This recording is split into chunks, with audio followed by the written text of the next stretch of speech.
my vision is Alex is going to make the hockey decisions that affect the team on a day-to-day basis, trades, signings. What I want to do as president of hockey operations is share my experience, work with him, making sure that we're doing the right thing for the franchise. And ultimately someone's going to have to make a decision. It will be up to Alex to make those decisions. But over my years of working with different people, that you usually are on the same page when you get down to that if you vet it correctly. But he's going to be the manager. He's going to be doing the press conference. He's going to be making those decisions. And if I do my job well and Alexander does his job well, I'll be less and less relevant as he gets more and more experience.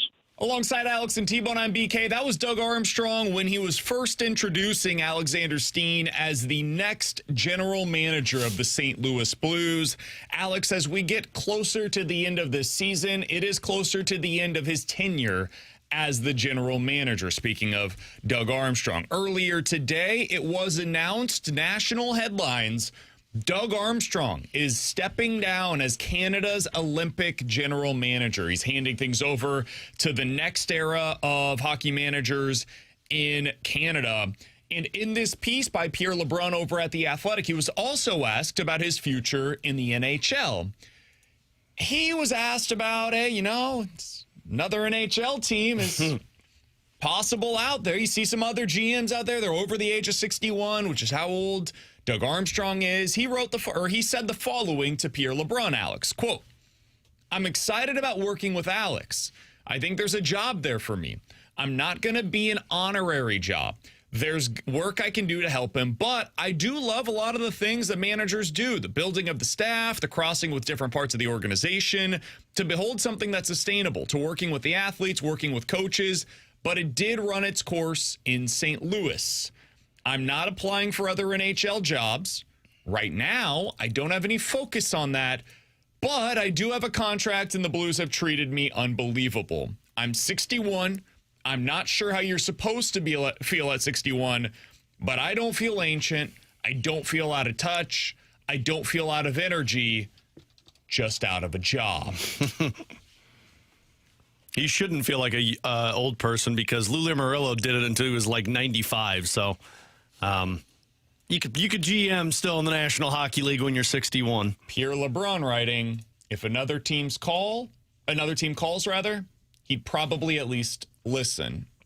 Alex, what is the future of Doug Armstrong here? Shoulder shrug emoji. I think a lot of people have heard what has been said over the last couple of years and just assumes, look, Doug's just going to go off into the sunset in St. Louis, right? Like, he's got a contract. He's a president of hockey operations. He's run a great tenure. He's going to be a Hall of Famer at the end of his career. So what more can he or would he want to do? Whereas I think if you read the piece from Pierre LeBrun and you listen to Doug Armstrong talk, this dude is a competitor. Like, he is not just going to be fine with sitting back with his feet up in a chair and just, going to lunch every single day. Like, I think he needs stuff to do. So the first year, I have no question, he's got a contract for 2 years after June. That first year, I have no doubt he is going to be the president of hockey operations for the Blues because I think Tom Stillman really values having him around Alex Steen, at least from the conversations that we just had with him on the podcast. They want Doug still to be with Steen. That second year of the contract is where I really wonder, does another team get antsy and say, hey, we need to go win a cup? Let's go get a guy who has won a cup and has success doing so. And then do the Blues look at this as, okay, that quote that Doug said where, as things continue to progress, I'll start to be kind of disappearing more and more. After that first year, do the Blues say, okay, hey, Steen's got this? And Doug's like, cool, he's got this. I'm going to go look for another job. To me, his future in St. Louis all comes down to who comes calling. Because if I'm Doug and you know him as the competitor he is, he's not going to a team that's in the middle of a retool.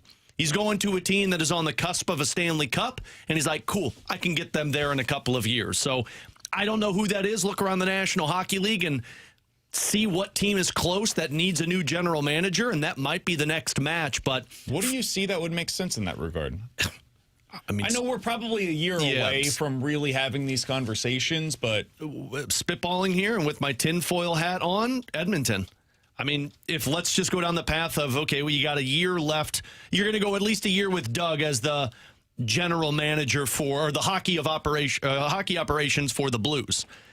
Go ahead and look at Connor McDavid's contract after next year. He's got 1 year left before unrestricted free agency. And if you're Edmonton, you got to be thinking, it's like, okay, but we need to get a cup or at least have a roster that looks like they're getting a cup. Connor McDavid, Team Canada, Doug Armstrong. Again, tinfoil hat, no knowledge of any of this. Edmonton would make a lot of sense. They're already yelling for Stan Bowman to be gone from Edmonton for how he has screwed that up. So, yeah, if I'm Doug, I could go be a hero in Canada, where I'm already a hero in Canada, but I could be a hero in Canada for Edmonton, keep Connor McDavid with the Oilers, and probably win a cup or maybe two in the next couple of years. So that would be the one that I would speculate and say, yeah, I could see them calling in a couple of years for Doug. What about Ottawa? I was just trying to think of a team that's like on the rise, more so than a team that's already in their window, and Ottawa would be one that could make some sense. Didn't Ottawa just get their general manager, Steve Stais? Yeah, we can get rid of him. We know how this works in the NHL. Because I was thinking like Sharks, you've got Celebrini, guy that he brought they got on. Mike Greer, though. Mike Greer's done a good job there. Yeah, so that's why he probably doesn't fit there. But that's more of what I was thinking, because that way he gets, in theory, a bunch of assets, team that's on the rise, so he can make the additions to help them get to that next level. That's a dangerous one, though. It is, because Brady might be gone. Edmonton, you're looking at McDavid, he could be gone in a year, right? And like you look at them, like what are they doing to make their team better? They got a bunch of bad contracts. They don't have a lot of picks. That's why I was thinking the idea of kind of what BK was thinking there. I didn't come up with Ottawa though, but is a team that's more on the rise than a team that's kind of already in their winning window. There's not a lot that are like on the rise that aren't happy with their general manager, which is why I actually think you need to find a team that's in their window that's not happy with their general manager. Because like what the Blues did with not what the Blues did, but what Edmonton and Dallas did with Ken Hitchcock after the Blues let him go, right? They were like, hey, we think we can win a cup now. He's a quick fix. He could come in and he could get this team right on tracks. Now, that's a lot easier to do as a coach than a general manager. But, I mean, we've seen the impact Doug Armstrong can have. The moment he took over as general manager for the Blues, he made one of the biggest trades in their competitive window era, and that was going out there and getting Yaroslav Halak that first offseason. So I think if there's a team out there that feels like, hey, we're in a window now, and we think the window can still be here for 3 to 4 years, we need to capitalize on it. That's where, if I'm Doug, I'm going to go there and see if I can wheel and deal right away. Regardless of where this place is, I don't get the sense that Doug Armstrong is sitting on his hands and wants to be just like heading to the beach, sipping mojitos while Alexander Steen gives him a call and says, hey, buddy, I've got a deal I think makes some sense for us. Can I bounce this off of you a little bit? I think Army wants to be on those calls. Mm-hmm. I think he wants to be the one that is deciding whether or not this is the right move to get us closer to a Stanley Cup. And I don't think this is happening in the immediate future. And again, all of this is speculation. We'll let you know if we hear something. Like we tell you when that's true and when it's not. Right now, this is purely us just speculating on what the future may hold for him. He doesn't tell us. That's for damn sure. He doesn't tell really anybody. This is as close as we've had for insight into what his mindset is right now in this piece by Pierre LeBrun. And it made me think once again, I don't think he's sitting on the sidelines very long. No. I think you get like a year of him being behind the scenes, helping you with this transition. He's already done it with a couple of years. Alexander Steen being in the background, learning from Army. Now Steen steps more into the foreground. He becomes the main person when it comes to hockey-related decisions. He can continue to bounce ideas off of Army for this upcoming season. And then after that, I do wonder if they reassess. And I know he has another year of his contract after that. I don't know, man. That kind of stuff can change relatively quickly. And if there's a good opportunity out there, he has a great relationship with ownership here in St. Louis. Mm-hmm. And I do wonder if he could go to Stillman and say, listen, I did everything that I could for about 20 years with this organization. You're in good hands. I turned things over to my successor. I've got an opportunity here that's too good to pass up, wherever that may be, whether it's Edmonton, Toronto, Ottawa, Philly, whatever comes open a year from now. I don't think you're going to see Doug Armstrong in this chair for too long, Alex. I do think he's going to be back in the NHL as the general manager elsewhere, and I wonder what that's going to be like for Blues fans. Probably weird. Well, not probably. It will be weird to see him with another team. The hope, I guess, if you're a Blues fan, is he goes to the Eastern Conference where you don't see him as much, rather than in the West. I think all of how they feel about him going elsewhere comes down to how Alexander Steen does in his first full season. No doubt. It comes down to what are the offseason moves, what does it look like after the draft and free agency, and then how do you navigate the team next year? Because if they struggle again next year, I mean, the Blues have made it very clear from Tom Stillman to Doug Armstrong that Steen's making the decision. So there's no what that last year of John Mozeliak was, where it's like, hey, Heim's here, but John's still making the moves. Like, this is going to be all Steen making these decisions. If things are going well, I think people will give Alexander Steen credit. If things aren't going well, they're going to say, please don't let Doug Armstrong go, which is the factor I find most fascinating is how does Tom Stillman feel about this? Because Tom Stillman adores Doug Armstrong. Like, he has made that very clear. Tom Stillman, I don't know if has an appetite for Doug to go elsewhere, but you have so much mutual respect for each other that if Doug comes to him and says, look, there's nothing more I can do here. Alex is ready to take this thing over. I have this opportunity. I have to imagine Tom would show that same respect to Doug and tell him to go get that chance. Can I share with you my fear on this? Because I'm pretty nervous about all of this. Just About to be honest Army leaving or Steen taking over? All of it. It makes me really anxious. I think people sometimes underestimate how good they've got it until it's over. Doug Armstrong, what you got? Don't get me wrong, is not a perfect and a flawless president of hockey operations GM. He's not. He's had, especially over the last few years, some moments that you can quibble with some of the moves that he's decided to make. And some of them you look back on and they were mistakes, don't get me wrong. But man, by and large, he's really good at this. And he will exhaust every possible opportunity to make the team better. I have no questions about that. And he's always going to do the thing that he believes is in the best interest of the St. Louis Blues, and he has a competence that allows for that.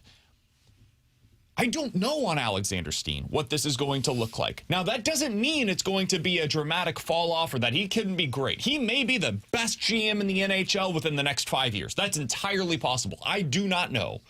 But that's what's scary is that we do not know. And for the first time in 20 years, Alex, the Blues will have somebody in charge of hockey operations that is an unknown. Mm-hmm. And that's a scary place to enter where you could become, the next Vancouver Canucks. You could become the next. They have an experienced general manager in charge. Buffalo Sabres. This stuff can change quickly. Let me give you the glass. Makes me a little nervous. Let me give you the glass half full side of it though, because they could have a. What did I say? The glass half. Did I say glass? What did I say? That's all right, man. I said you're cooking. Go ahead. Okay. The other side of what you're talking about. Look at Bill Guerin with the Minnesota Wild. Now, Bill Guerin had a little bit more experience in terms of an assistant GM because the Penguins hired him basically to be the assistant general manager of their minor league team and be with the NHL from like 2018 up until he got the job with the Minnesota Wild in 2019. But Bill Guerin didn't have any experience as general manager. He was a former player that understood locker rooms, understood players, understood how to put a competitive team out there. And let's be honest about Steen. Steen may have only been working as the protege to Doug Armstrong for 2 years. He was also in Sweden for a couple of years. And when he retired, he was around Doug Armstrong a lot.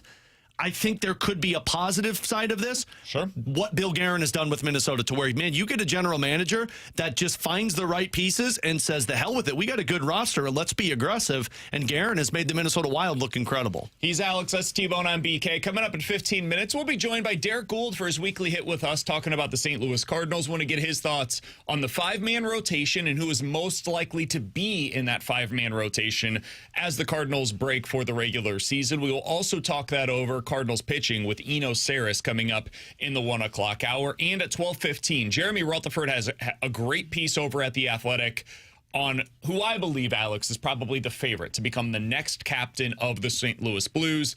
It's well worth your time. It's a piece on Jake Neighbors. JR will discuss that with us coming up in the 12 o'clock hour. But next, we do have to talk about the college basketball tournament that's coming up later on tonight with the first four. Mizzou is avoiding it. They get to play in St. Louis instead. Does that add some pressure to Dennis Gates' team? We'll talk about that next year on 101 ESPN.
Alongside Alex and T-Bone, I'm BK. So I saw this already on the YouTube chat. YouTube.com/101ESPNSTL. Splashback Deuce. How does Mizzou have any more pressure than any other team in the first round? It's a fair question. Was anybody saying that they had more pressure? Allow me to explain. Okay. So Mizzou got what a lot of people consider, and this is not a straw man, this is like according to the Miami head coach, a lot of people consider to be a somewhat unfair advantage. As a bottom half of the bracket seed, they get to play not only in their home state, but an hour and a half away from their campus. And many of the people that already had tickets to Friday's games are people in St. Louis that just wanted to see college hoops, but ideally they would have seen, their hometown team, the Missouri Tigers. Well, guess who gets to play in St. Louis in the first round of the NCAA tournament against a team that's coming here from Miami, just about as far away from St. Louis as you could possibly get. I don't think they're going to travel well. No, probably not. It's not truly a home atmosphere for Mizzou. It's not a home court advantage.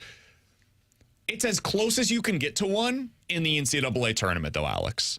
So for Mizzou, they got every advantage that you could in a first-round matchup, given what their seed is. They got a team that is very similar to them in the way that they play stylistically. I think Miami is a slightly better version of Mizzou, but about as good of a matchup in that regard as you could get if you're Missouri. You also get to play close to home, and this is a coach that in the past few years, when he makes it to the NCAA tournament, I think the biggest critique that you could have, and I think it's somewhat fair as a Mizzou fan, is they've had very underwhelming showings in the NCAA tournament. The loss against Princeton, the loss against Drake, and also in between going 0 in conference play. So why is there potentially more pressure on Dennis Gates than some of the other coaches across college basketball? That would be my case for it. It's because you couldn't have asked for a better situation than you get for this year's tournament. I think a lot of Mizzou fans 2 weeks ago would have just been happy to get to the tournament. And maybe you're still there, and I think that's fair if you are. That's kind of how I represent myself as a Mizzou fan. I'm just happy to be there, to be honest with you. BK loves having fun. So I'll just ask you the question. Do you think there is more pressure for Mizzou because they're playing in St. Louis than there would be if they had the exact same matchup and they were playing in Greensboro or San Diego or wherever else? Would there be less pressure in that situation than there is because they're playing in their own home state? Yeah, a little bit. I don't think this is like a huge piano on their shoulders going into this game, because I think if they lose, to me, people are going to be like, yeah, Mizzou got bounced in the first round. We probably expected that. Whereas they win, it's going to be like, oh, wow, they won. I don't feel like this is oh, my gosh, I can't believe they blew it in St. Louis, because I don't know how many people really trust Mizzou going into the tournament. So, but I do agree that, look, when you're playing in St. Louis as close to home court as you can get, to where you'll have fans in the building, it will feel like a home game, and you've been a very good home team this season. And you're right, Dennis Gates seems to raise that level to the next stage when they get into games like this. I'd agree that there's more pressure on them. I just don't look at it as, oh, well, they're in St. Louis, they can't blow this, because I think they could blow it anywhere they played. I agree. And I kind of expect that. I expect them to win because of the opponent that they're playing against. I would say this, though. If they were playing in, I don't know, Charlotte, wherever, just a random neutral location, I think a lot of Mizzou fans would be picking them to lose. I think one of the main reasons why Mizzou fans are giving them a chance and maybe even picking them to win in this game is because of the locale. I think them playing in St. Louis and having more of the crowd behind them is a big reason why people will be picking Mizzou in this game. So whether you want to call it pressure or you want to say it was a change in expectation, whatever the phrasing is that you want to place on it, I do think that's happening, fair or otherwise. Yeah. And I'll be really curious to see what that means if they lose. If they go into this game, and right now they're an underdog. They're not considered the favorite in this game, both by seeding and by Vegas spread. If they end up losing this game, I wonder how fans will react to that. and how they'll react to Dennis Gates, because I think it will, once again, we'll go into next season with this great recruiting class that he's put together. And then the pressure is really on, because then you'll say, all right, Dennis, in your first 3 NCAA tournaments at Mizzou, you had everything set up your way. You played Princeton in the second round and you blew it. The next year, last year, I remember we were saying this, Alex, they got a really good draw. They just had to take care of Drake.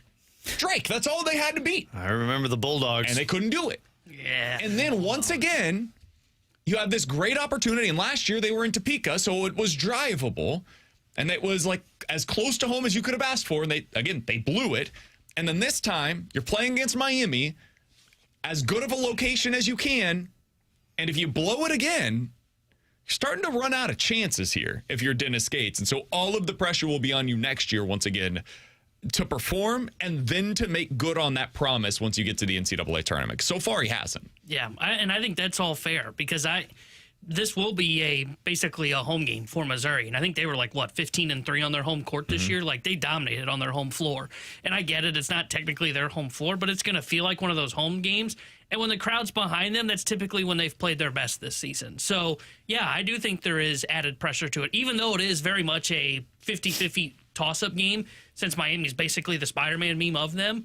But because this is going to be viewed as a home game and they're not in Oklahoma City where both teams are really having to travel, then yeah, I think there is added pressure to it. And I think there will be some that look at it going, why couldn't Dennis Gates get another win? And I think you're just asking for one win. There should be no expectations when they run into Purdue on Sunday if they win in that game. No. But I think there should be some expectation of, hey, man, this is kind of like a home game. You should be able to beat Miami if you guys can play your best, because we've seen it. They can play up to their competition, yet they can also play down to their competition this year. He's T-Bone. That's Alex. I'm BK. It's BK and Ferrario here on 101 ESPN. In 15 minutes, we'll get into questions and answers. 314-399-9646. That's the Air Comfort Service text line to get involved and ask any of those questions. We have some questions for Derrick Goold, Cardinals beat writer for the St. Louis Post-Dispatch, when he joins us next on 101 ESPN.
Tanner Hendrickson here with a Sports Center update brought to you by Saliga Heating and Cooling. The NCAA tournament starts tonight and as the first four gets underway, and we'll have it for you here on 101 ESPN. UMBC versus Howard with pregame coverage starting at 5:30, and then we'll follow that up with Texas versus North Carolina State. And the Blues will be back in action tomorrow night. We'll have pregame coverage starting at 7:30 with Alex Ferrario. Puck drop at 8:30 with Chris Gerber and Joey Vitale. The Sports Center update was brought to you by Saliga Heating and Cooling, a Daikin heating and air conditioning dealer.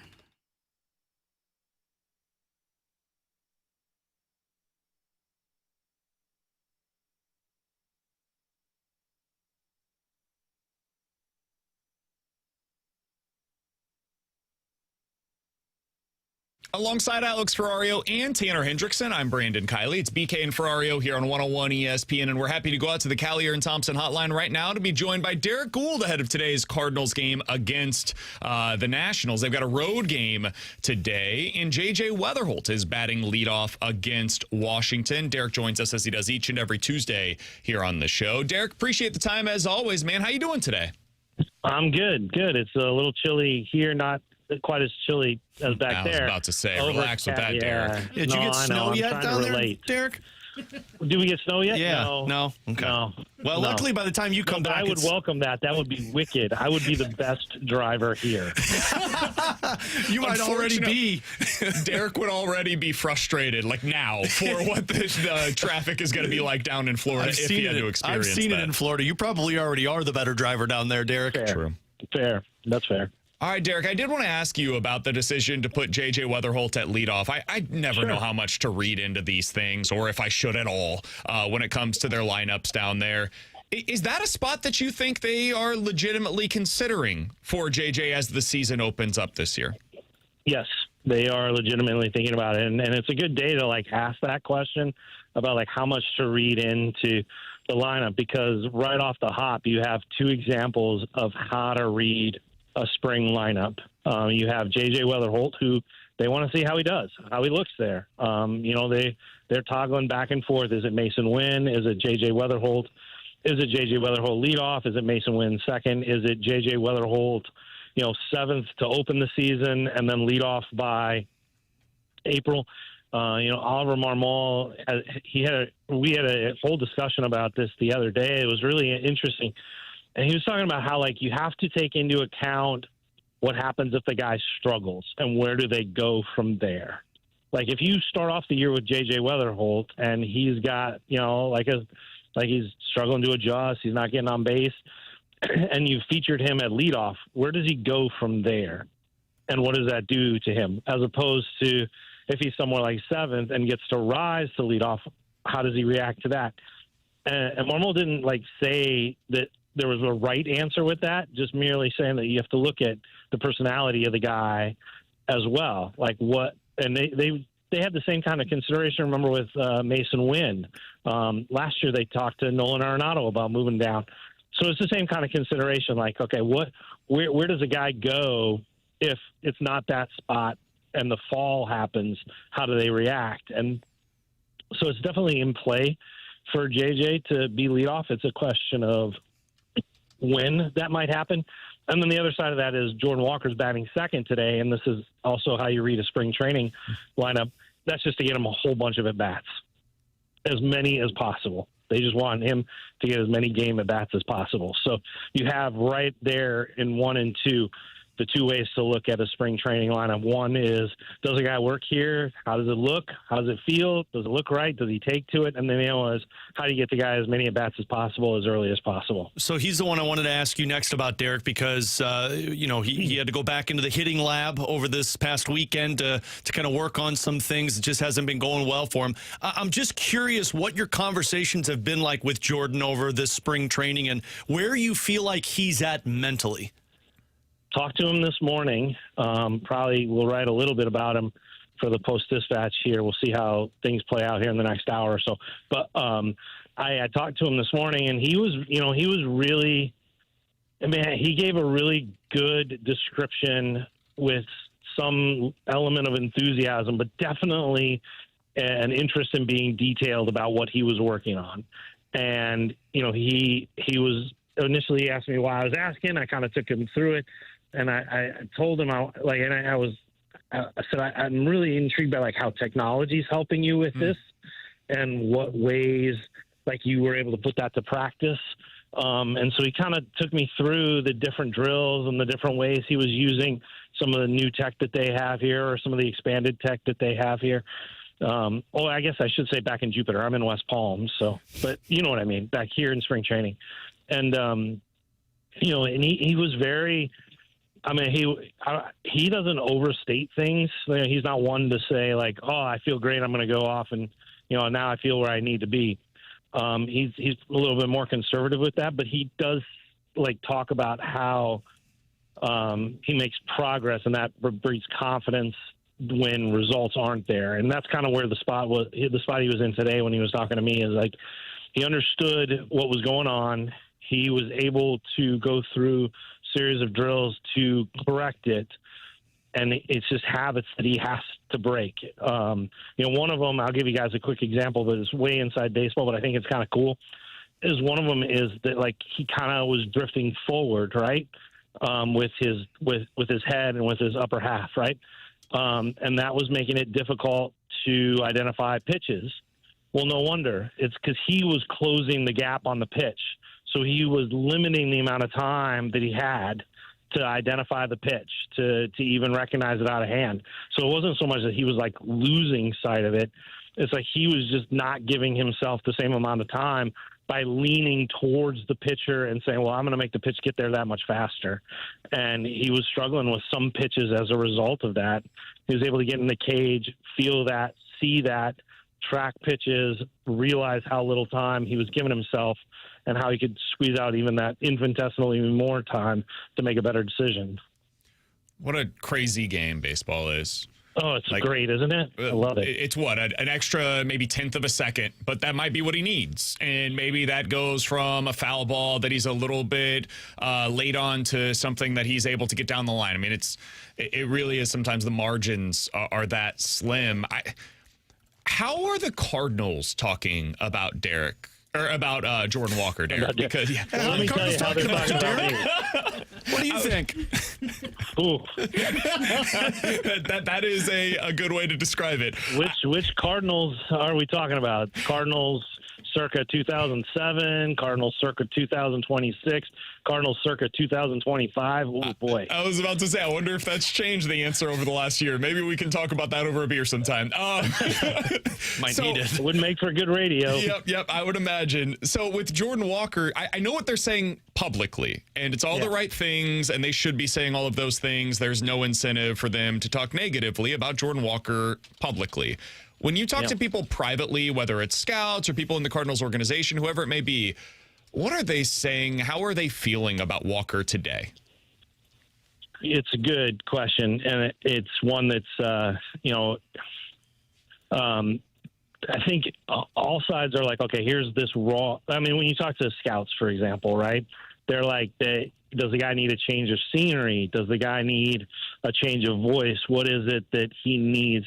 You talk to people who know Jordan, they're like, is he going to be open to the changes and applying them, not just going through the practice of doing them?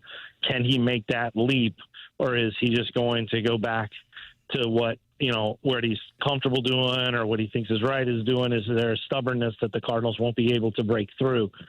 You hear like those are the questions, and Jordan will bring them up and address them. The Cardinals less so, that though you do hear it in their comments publicly about how he's more receptive to change. I mean, you've heard that. I'm sure you've heard that here. Oh, yeah. But I did ask Ollie today, and I said there was so much enthusiasm for the work he put in this winter. Has that softened? Has that vanished because the results aren't there, or because he's taken a step back this spring? And Marmol pushed back on that, as you'd expect. And he said, no, there's still enthusiasm because the work is still being done. But you don't want that to manifest in frustration on all parties, right? Like, that's something that I think you get a sense, whether it's privately or publicly, you get a sense that they don't want this to get where it was the previous time, where it was just frustration. and then you don't know how to work out, right? Like they felt like they made strides away from that. They had cooperation, not frustration. They had incentive. They had commitment on all parties, and they had a direction. And they don't want the lack of results to then become, a dive back into the frustration. Scouts have long thought that at least some of the scouts that I talked to have often said that the Cardinals should have let Jordan be Jordan earlier and let him grow into the power as opposed to trying to goose that right away. The organization in some corners shares that opinion, that they kind of got ahead of the game, and maybe that set him back in ways that shouldn't have happened. Derrick, you've seen a lot of baseball, and you've seen a lot of players play this game. Because I think fans look at Jordan Walker and say, it's done. He's not going to get there. He's still young. For you, is there a moment where you start to say, okay, I don't know if he's ever going to find it with the Cardinals? Are we still far away from that? Well, I'll tell you, the answer is no, you're not far away from that. And I'll tell you why, because the roster is a reality. Like, that should not be lost in all this, right? He's got one option year remaining. That changes his value to other teams. That changes how he fits for the Cardinals. That changes what they can do with him. They option him out this year. If he goes to AAA, that's it. He's in the majors or he's on another team, right? The roster ramifications are likely to create an impatience or a deadline or whatever you want to call it before they would ever get there if they had a whole lot of quote-unquote runway with him, right? And that's just the reality. So that is, I think it's important, and I like that you brought it up because I think that's important for that to be like the backdrop here. Because, like, if you feel that there is some kind of urgency from the organization, that's what it's stemming from, is this notion that, like, okay, part of his, value to them is his high ceiling. And, they expected it to happen at an earlier age, but now here he is, probably at the age where it's more likely to happen. But he's already about to hit arbitration. He's already almost out of options. He's already got all this service time. And when you talk about another team acquiring him, they'll be like, all right, well, we'll just pick him off waivers if you're that frustrated with him, right? Like, we're that close. The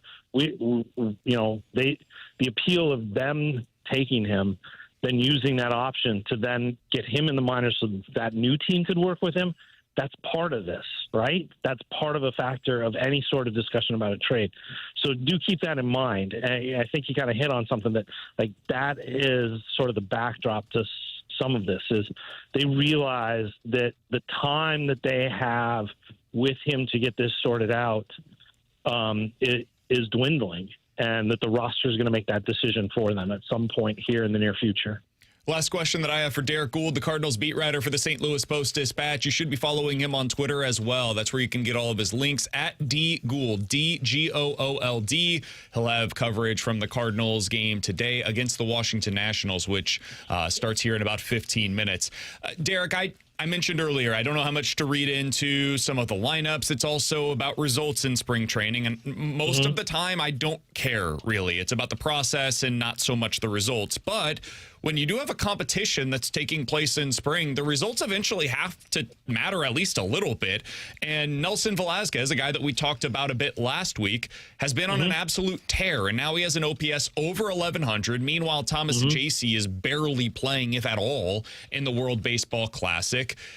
Do you think that Velasquez at this point is the leader in the clubhouse, so to speak, to be the opening day left fielder? Yes, he is. Yes. Yep. Next question. No, yeah. Cool. That's what I like. Right, Derrick's like ready to go. Time to get my game story. Derrick's done with it. Let's move on. No. Yeah. I don't know what else to add. Yeah. He's played. He's performed. It's not just the stats. It's what he's done beyond the field. I can ask a follow-up then that might be more interesting. No follow-ups, Derrick. No. I love follow-ups. He was telling me today that on the off day he was rocking MLB The Show, and he was really doing well in MLB. He's a good MLB The Show. Was he playing his own character? So I did ask him that. He does play himself. Smart. I said, did you put yourself on the Cardinals, like, to get ahead of this? And he said, no, I haven't yet because I'm not on their roster in the game. And I was like, well, you could work out a trade or something. And he's like, we'll see if it goes that way. So we had a good conversation about that. And he's done everything. I mean, he bring up the stats. That's fine to do. I mean, he's got 4 home runs, right? Like, who else is hitting home runs here? Last I checked, it's him and Josh Baez. So not many guys are hitting home runs down here. They need home runs. Look, from day one of spring, I do that weekly newsletter. The first newsletter I did from down here was like, if the Cardinals need a power source, here's an unlikely, here's a candidate that you might not know about, but he's the closest thing they got, and that was Nelson Velasquez. The only guy who hit 30 home runs in pro ball in this camp last year was him, and they were intrigued from the get-go. Like, I heard about him as I got here, that, like, this is a guy who might do it if he can just show them, work with them, make more contact. He's got, quote-unquote, some juice in the bat. And you look up and down the lineup, and you're like, well, where else is that going to come from? And he's that guy. So, okay, yeah, follow-up. Yeah, this will be good. What's it mean for JC if he's the opening day left fielder then? What's next for him? Does he start in AAA? Yeah, probably. As of right now, yeah. I mean, Fermin has not done anything to lose that job. I guess you need to know if Ramon Urias is going to be healthy. He should play tomorrow, but we've been told he's going to play tomorrow for a few days now. I talked to him today. He said he's fine. He's feeling better. But game speed swings are different than batting practice speed swings, so we'll see. So JC, man, the other alternative, and this is a real one, is that he gets a look enough in center field that they go, yeah, we're comfortable with him there, and then Church goes to AAA. And so JC is, because the Cardinals would Church would benefit from a lot more playing time, get him everyday reps, have him down there in Memphis. That's still a fine place for him. And the backup center fielder would be JC. Or Fermin. They would have to get to that spot. Interesting. All right, Derrick, we appreciate the time as always, man. Enjoy the game today. This time next week, we'll be talking about the Cardinals, and they will have broken spring training. They'll have broken camp and being prepared for the start of the 2026 campaign, which will be like anything that we've all experienced covering this team. So we appreciate the time as always. We'll talk with you again next week. Sounds good. And this week, our special section rolls out. So it's in Sunday's paper. Got huge. It's a massive section. It wins awards every year. Just bragging a little bit. But rightfully so. Season preview. Daniel Guerrero has all the position-by-position breakdown. And my lead story, which I'll tell you here, I don't think it hasn't been advertised, but I'll tell you guys it here first, is a user's guide to a rebuild.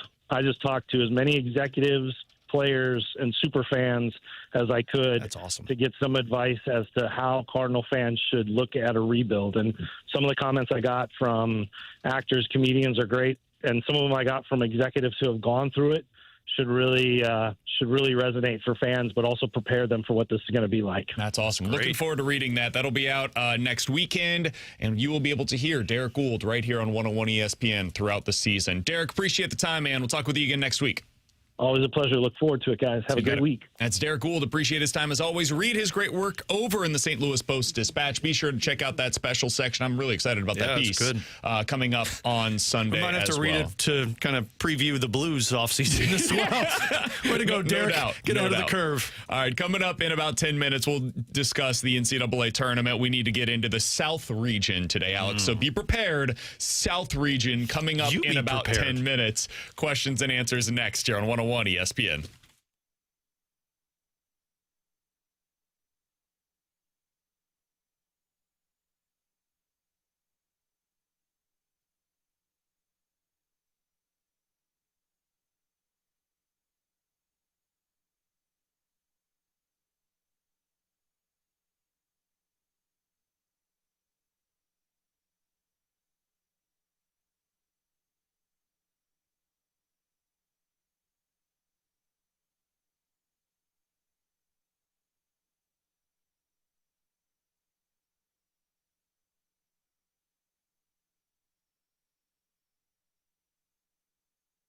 Alex Ferrario with you to talk about my friends over at Ted Drew's famous frozen custard off of Chippewa and open for its 97th season. That's right, 97 years of families, generations of families and friends going out to Ted Drew's and enjoying that frozen custard and enjoying the experience that you get when you're there off of Chippewa. I love doing it, been doing it since I was a little kid. Now I get to do it with my girls. We call it Ferrario Fridays, where we get to go out to Ted Drew's. And look, it's getting warmer outside. I know we had that weird snow couple of days, but you're going to get out there and you're going to enjoy that famous frozen custard. Tons of flavors you can mix and match. You could buy some of their specialty flavors like the s'more, which is exactly what it sounds like. It's concrete or sundae with vanilla custard, blend of chocolate and marshmallow, and graham crackers. All of that for you there, plus the gift shop and historical museum, which is across the parking lot. And if you're looking for a job this season, then look no further than Ted Drew's famous frozen custard. You can check it out online at teddrews.com. Real custard, real tradition. Ted Drew's,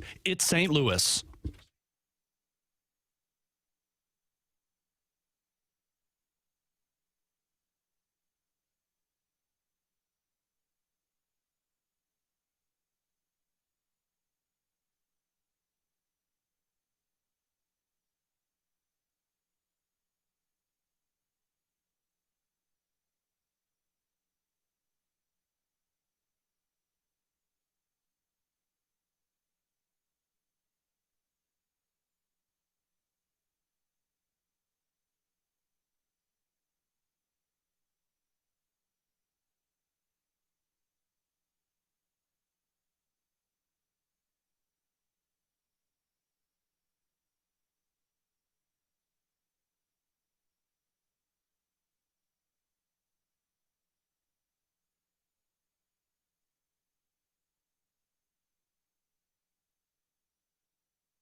314-399-9646. That's the Air Comfort Service text line for questions and answers. If you guys have any questions, go ahead and get them in right now on the Air Comfort Service text line. From the 636, Alex, do you think the Canucks, Flames, Rangers, and Blackhawks are all worse than the Blues?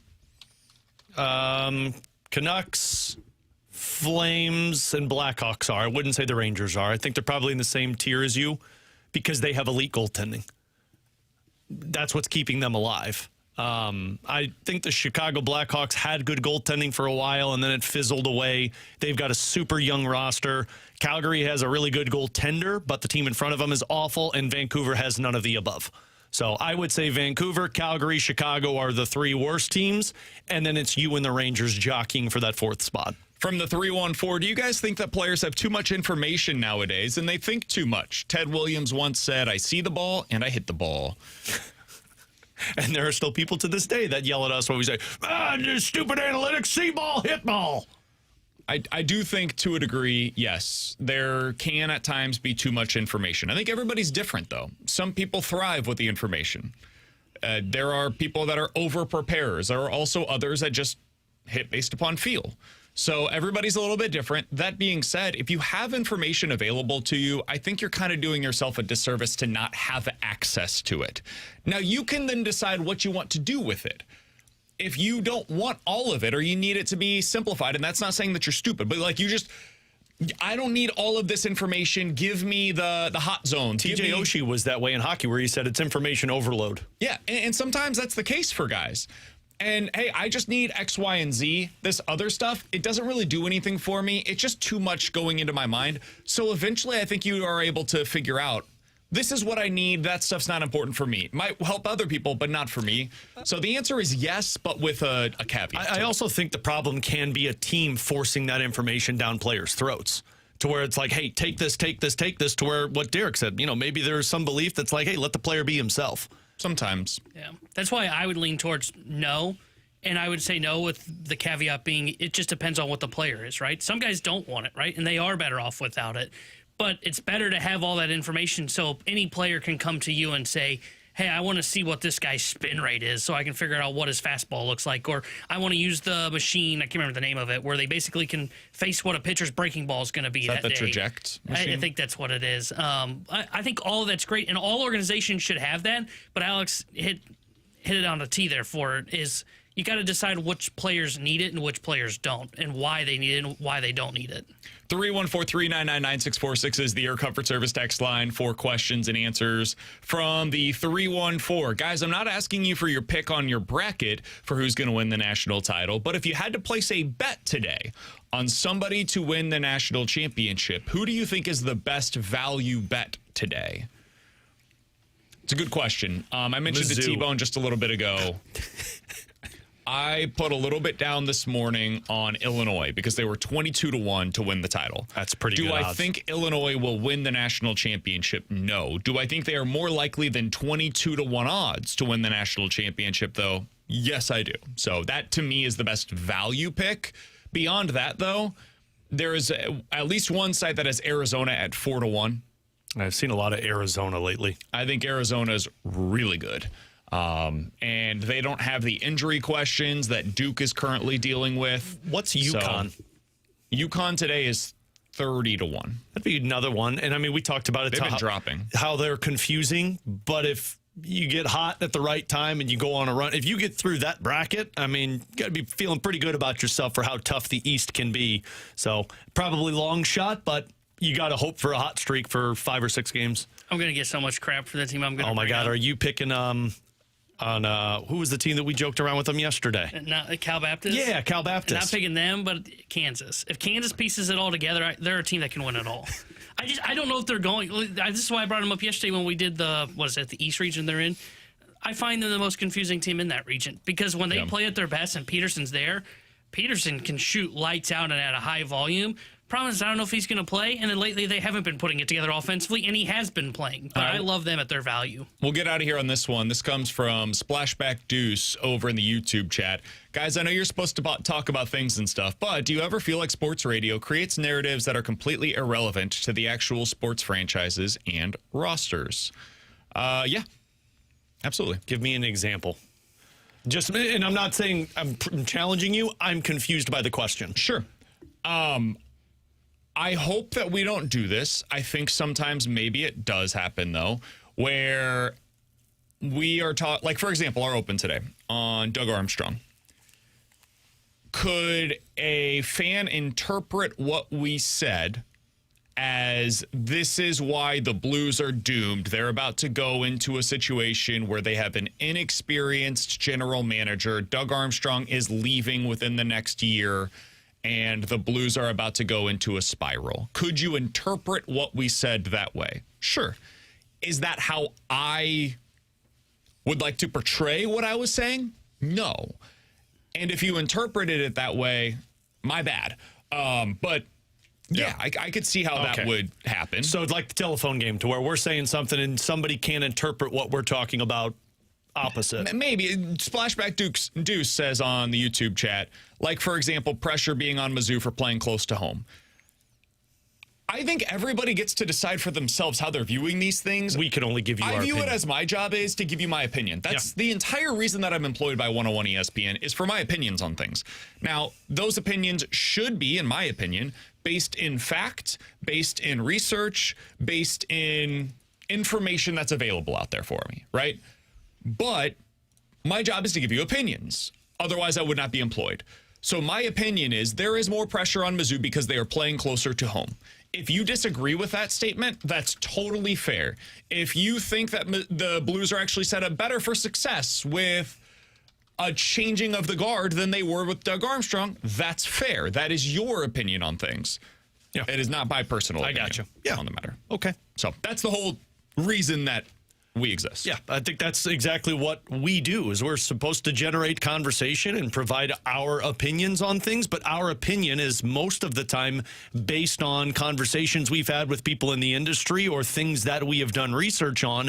And then the stuff that, we speculate on, we're pretty blunt about like, hey, this is total speculation on our part. Sure. It's just a thought that comes up. Alongside Alex and T-Bone, I'm BK. Coming up next, we will break down the South region. If you've got your bracket out, you're checking it out on ESPN, whatever it may be, go ahead and get it out. It's the bottom left region. That is the one that Florida is the #1 seed. We'll break that thing down for you next year on 101 ESPN.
Alongside Alex and T-Bone, I'm BK. All right, let's dive into our NCAA tournament regional breakdown. Today, we will continue with the South region. Alex, this is Florida's region. It is also, for T-Bone, Illinois' region. So we'll get into them here in just a little bit. We have the same questions that we get into in each and every one of these regions. We begin with the first round game that you're most intrigued by, Alex. What is your answer? So mine, I had a couple of them, but I'll pick St. Mary's versus Texas A&M. It's a fun one. Yep, I think A&M plays fast. It's the, I think it might be a lower scoring game. Seems to kind of be what St. Mary's is accustomed to, at least if I remember correctly what happened last year. Things wasn't down. that game against wasn't that game against Vandy last year in the tournament, and it was like 59-56. Oh, yeah. So, like, I think this is going to be slow, but I think it's going to be tight, and I'm very curious with Texas A&M and how Tony fast Bennett's they play. Brother. Yeah. Randy Bennett. They play at a very slow pace. So that was the one. I had another one, but I didn't want to ruin it for any of you guys if you took it, but that one's mine. The game for me, and it sticks to being slow, is Clemson and Iowa. Oh, yeah. BK remembers Iowa. I'm going to sleep on that one. Because that's the head coach that was at Drake last year that took down Missouri, and they play extremely slow. And what I find fascinating about it is you got Iowa that wants to run this very slow offense, but they're going up against a very good defensive team in Clemson, to where I think this thing is going to be very low scoring, and it's just going to be a matter of, okay, probably who has the ball last in the first to 55. That's how low scoring I think this game's going, but I think it's going to be the most fascinating, even though it's at a slow pace. I've not looked up. What is the line in that game? It's 2.5 in favor of Iowa. The over-under, 129.5. Yeah, it's extremely low. And it should be. And I got Iowa winning that game just because I'm going to bank on that slow style to pay off. So my next two answers to these questions are the same. Game I'm most intrigued to see and upset that I'm picking. It's North Carolina versus VCU. I find this game to be fascinating. North Carolina is dealing with an injury issue, and I don't know how great they are. I also think they could lose to VCU. So I've got this game as very intriguing. I don't have a ton of upsets in my bracket. This is one that I am picking, though, VCU over North Carolina. Yep. This is my upset as well. I mean, life without trendy. Yeah, life without Caleb Wilson's going to be very difficult, and I think VCU's that team I always look at. What, they've won 16 of their last 17 games going into it, win the A10. Yep, I have North Carolina going down. Only a 2.5-point line. Yeah, this is very concerning because just like yesterday, we all have the same upset. Oh, cool. So North Carolina's winning. I have VCU because of the injury. You're right. And VCU, as you mentioned, one of the hotter teams going into the tournament, and that's the kind of team that scares me when they get into the dance, and especially because the A10, it's not like this is some conference that you've never heard of until March Madness shows up. The A10 typically can send some decent programs to the dance. All right. Your sleeper pick to come out of this region. I'll go ahead and kick us off. I've got Vandy as the sleeper. They are a 5 seed. They are wildly talented. I think they're underseeded as a 5. I'll go with them as my quote-unquote sleeper. I was reading something this morning that had Illinois as a sleeper. Would you put them as a sleeper? I think so, because most people are going to be picking one of Houston or Florida. This is a weird year. We've been talking about this. It's not just anecdotal. I've now seen a lot of research into it. The lines are bigger. The odds are greater for the 1, 2, 3, and 4 to advance than they are in most seasons, especially for the 1 and 2 seeds. You're going to see most of them advancing in brackets this year. It was mine, but I wanted to make sure they fell into the criteria because I think I made fun of you yesterday with the sleeper team that you had, which was a 3 seed. But like, I look at this and I feel like Illinois, and we talked about this when the announcement came out. Really, it's Illinois and Houston. And do you think Illinois can take down Houston? And I put them in my Elite 8 when I put my bracket together on Sunday. So my sleeper team was Illinois because I think VCU beats North Carolina, which I think Illinois should have no problem with VCU. Agreed. And then it's Illinois versus Houston unless somebody knocks Houston off. And I'm lower on Houston than I think most people are. If you believe in the metrics, they're amazing. There's no reason not to. Young guard. I just don't trust this Houston team. They play really slow. I don't think they're as good as the metrics are giving them credit for. So I agree with you, Alex. I do think Illinois is a good one. I've got them going to the Elite 8, so I'm right there with you. Yeah, I think it's Illinois or Nebraska for me. And the reason I have a tough time... Wow. I love that Nebraska team. Wow. But the reason I have a tough time with them is I just don't think they can handle Florida. Now, maybe they get lucky and Iowa plays so slow Florida can't find a way to take advantage of their opportunities.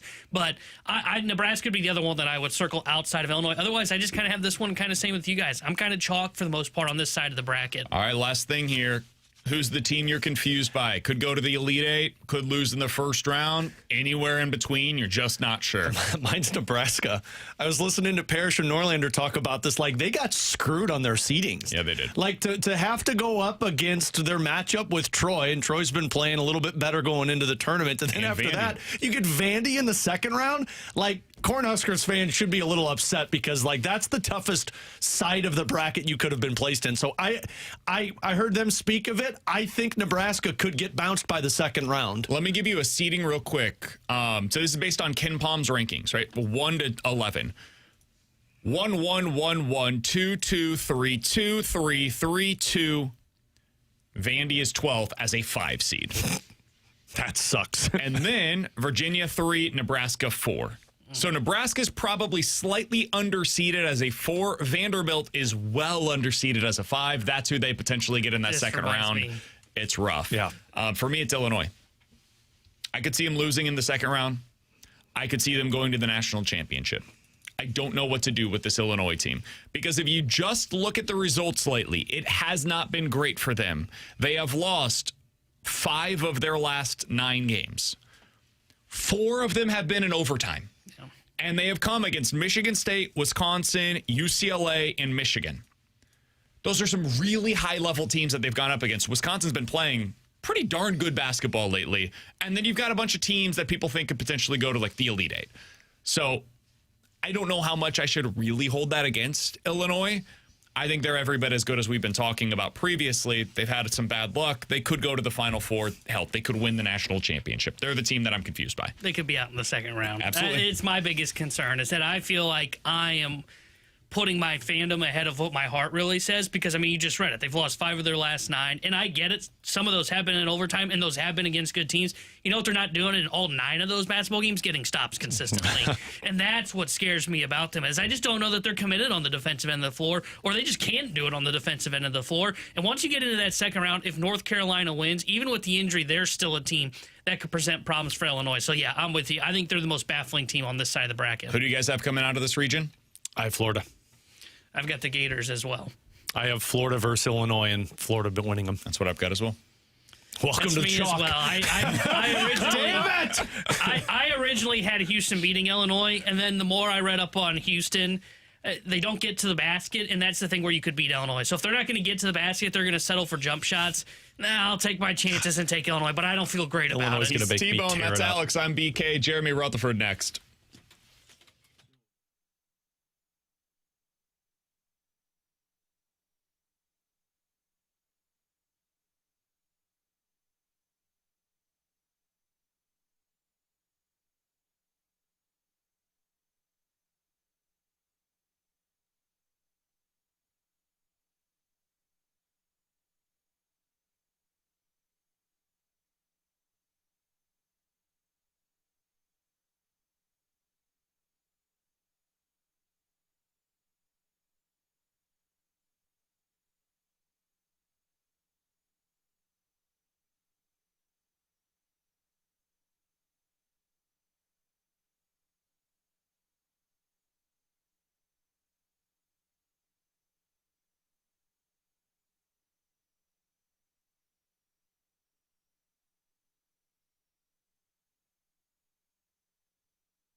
Alongside Alex and T-Bone, I'm BK. Happy to be joined by Jeremy Rutherford, the Blues beat writer for the for The Athletic.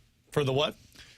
Previously with the St. Louis Post-Dispatch, now doing great work, as he has for, 5 years now, over at The Athletic. Oh, it's been more than that. Appreciate his time as always. JR, when did you officially get to The Athletic? How long have you been there now? Wait. First of all, instead of 12:15, it's 12:25 because of Derrick. And now you're saying I work at the Post-Dispatch. What's going on he's here? infatuated with Derrick, 1, and 2, he's blaming Derrick when really it's BK great. who has more and more follow-ups every single interview. Touche. Hey, I don't blame you. No, that was good stuff with Derrick, and now we're colleagues again with him at 101 doing the hits with you guys. And we are not colleagues at the Post-Dispatch anymore, though, BK. And my apologies. The answer to your question is 2017. Oh, my God. Yeah, I was going to say, it was before the Cup. Holy crap. Mm-hmm. Yeah. It was like right when I think it was right around when I started to get on-air stuff with KMOX doing weekend pre and post for the Blues and Cardinals. Yeah.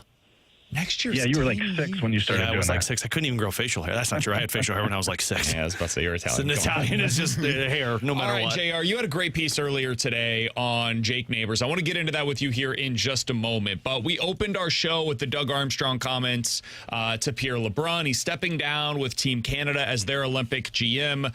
He also, though, had the quote at the end of this story on what his future holds here in St. Louis, saying, hey, he's not applying for other NHL jobs. I don't have any focus on that, but I do have a contract. The Blues have been treating me well. He said, I don't feel out of touch. I don't feel out of energy. I'm just out of a job. What did you make of that comment by Doug Armstrong, JR? Yeah, great piece by Pierre. He talked to Doug Armstrong at the GM meetings and has the story at The Athletic about him stepping down as the Team Canada GM. And, there's a lot in there about the Blues, too. And the way I see it, the speculation about Doug Armstrong moving on to another organization, perhaps becoming a GM somewhere else, began the minute he had the press conference at Enterprise Center introducing Alex Steen as his successor. That's been the speculation everywhere I go around the league. I can't count the people who've told me that he'll be the next Toronto GM. And when I sat down with Doug Armstrong in San Jose a week or two ago, I asked him the question about that speculation. And I understand he can't get into it, but his answer was pretty lengthy, and he basically said that I can't control the white noise. But where this kind of strikes me, especially in the article today, guys, is that he said that I'm 61, I'm still full of, a strong work ethic and interest in managing a team, building a roster, and I'm just out of a job. Well, he's actually not out of a job. He has a contract for the next 3 years as the president of hockey operations. And Alex, we had Tom Stillman, the chairman, in the hot seat on the podcast the other day, and he mentioned several times that Doug is going to be there every step of the way for Alex. So if I had to handicap this, I don't think that Doug Armstrong will see the end of his 3-year contract with the Blues as president of hockey operations.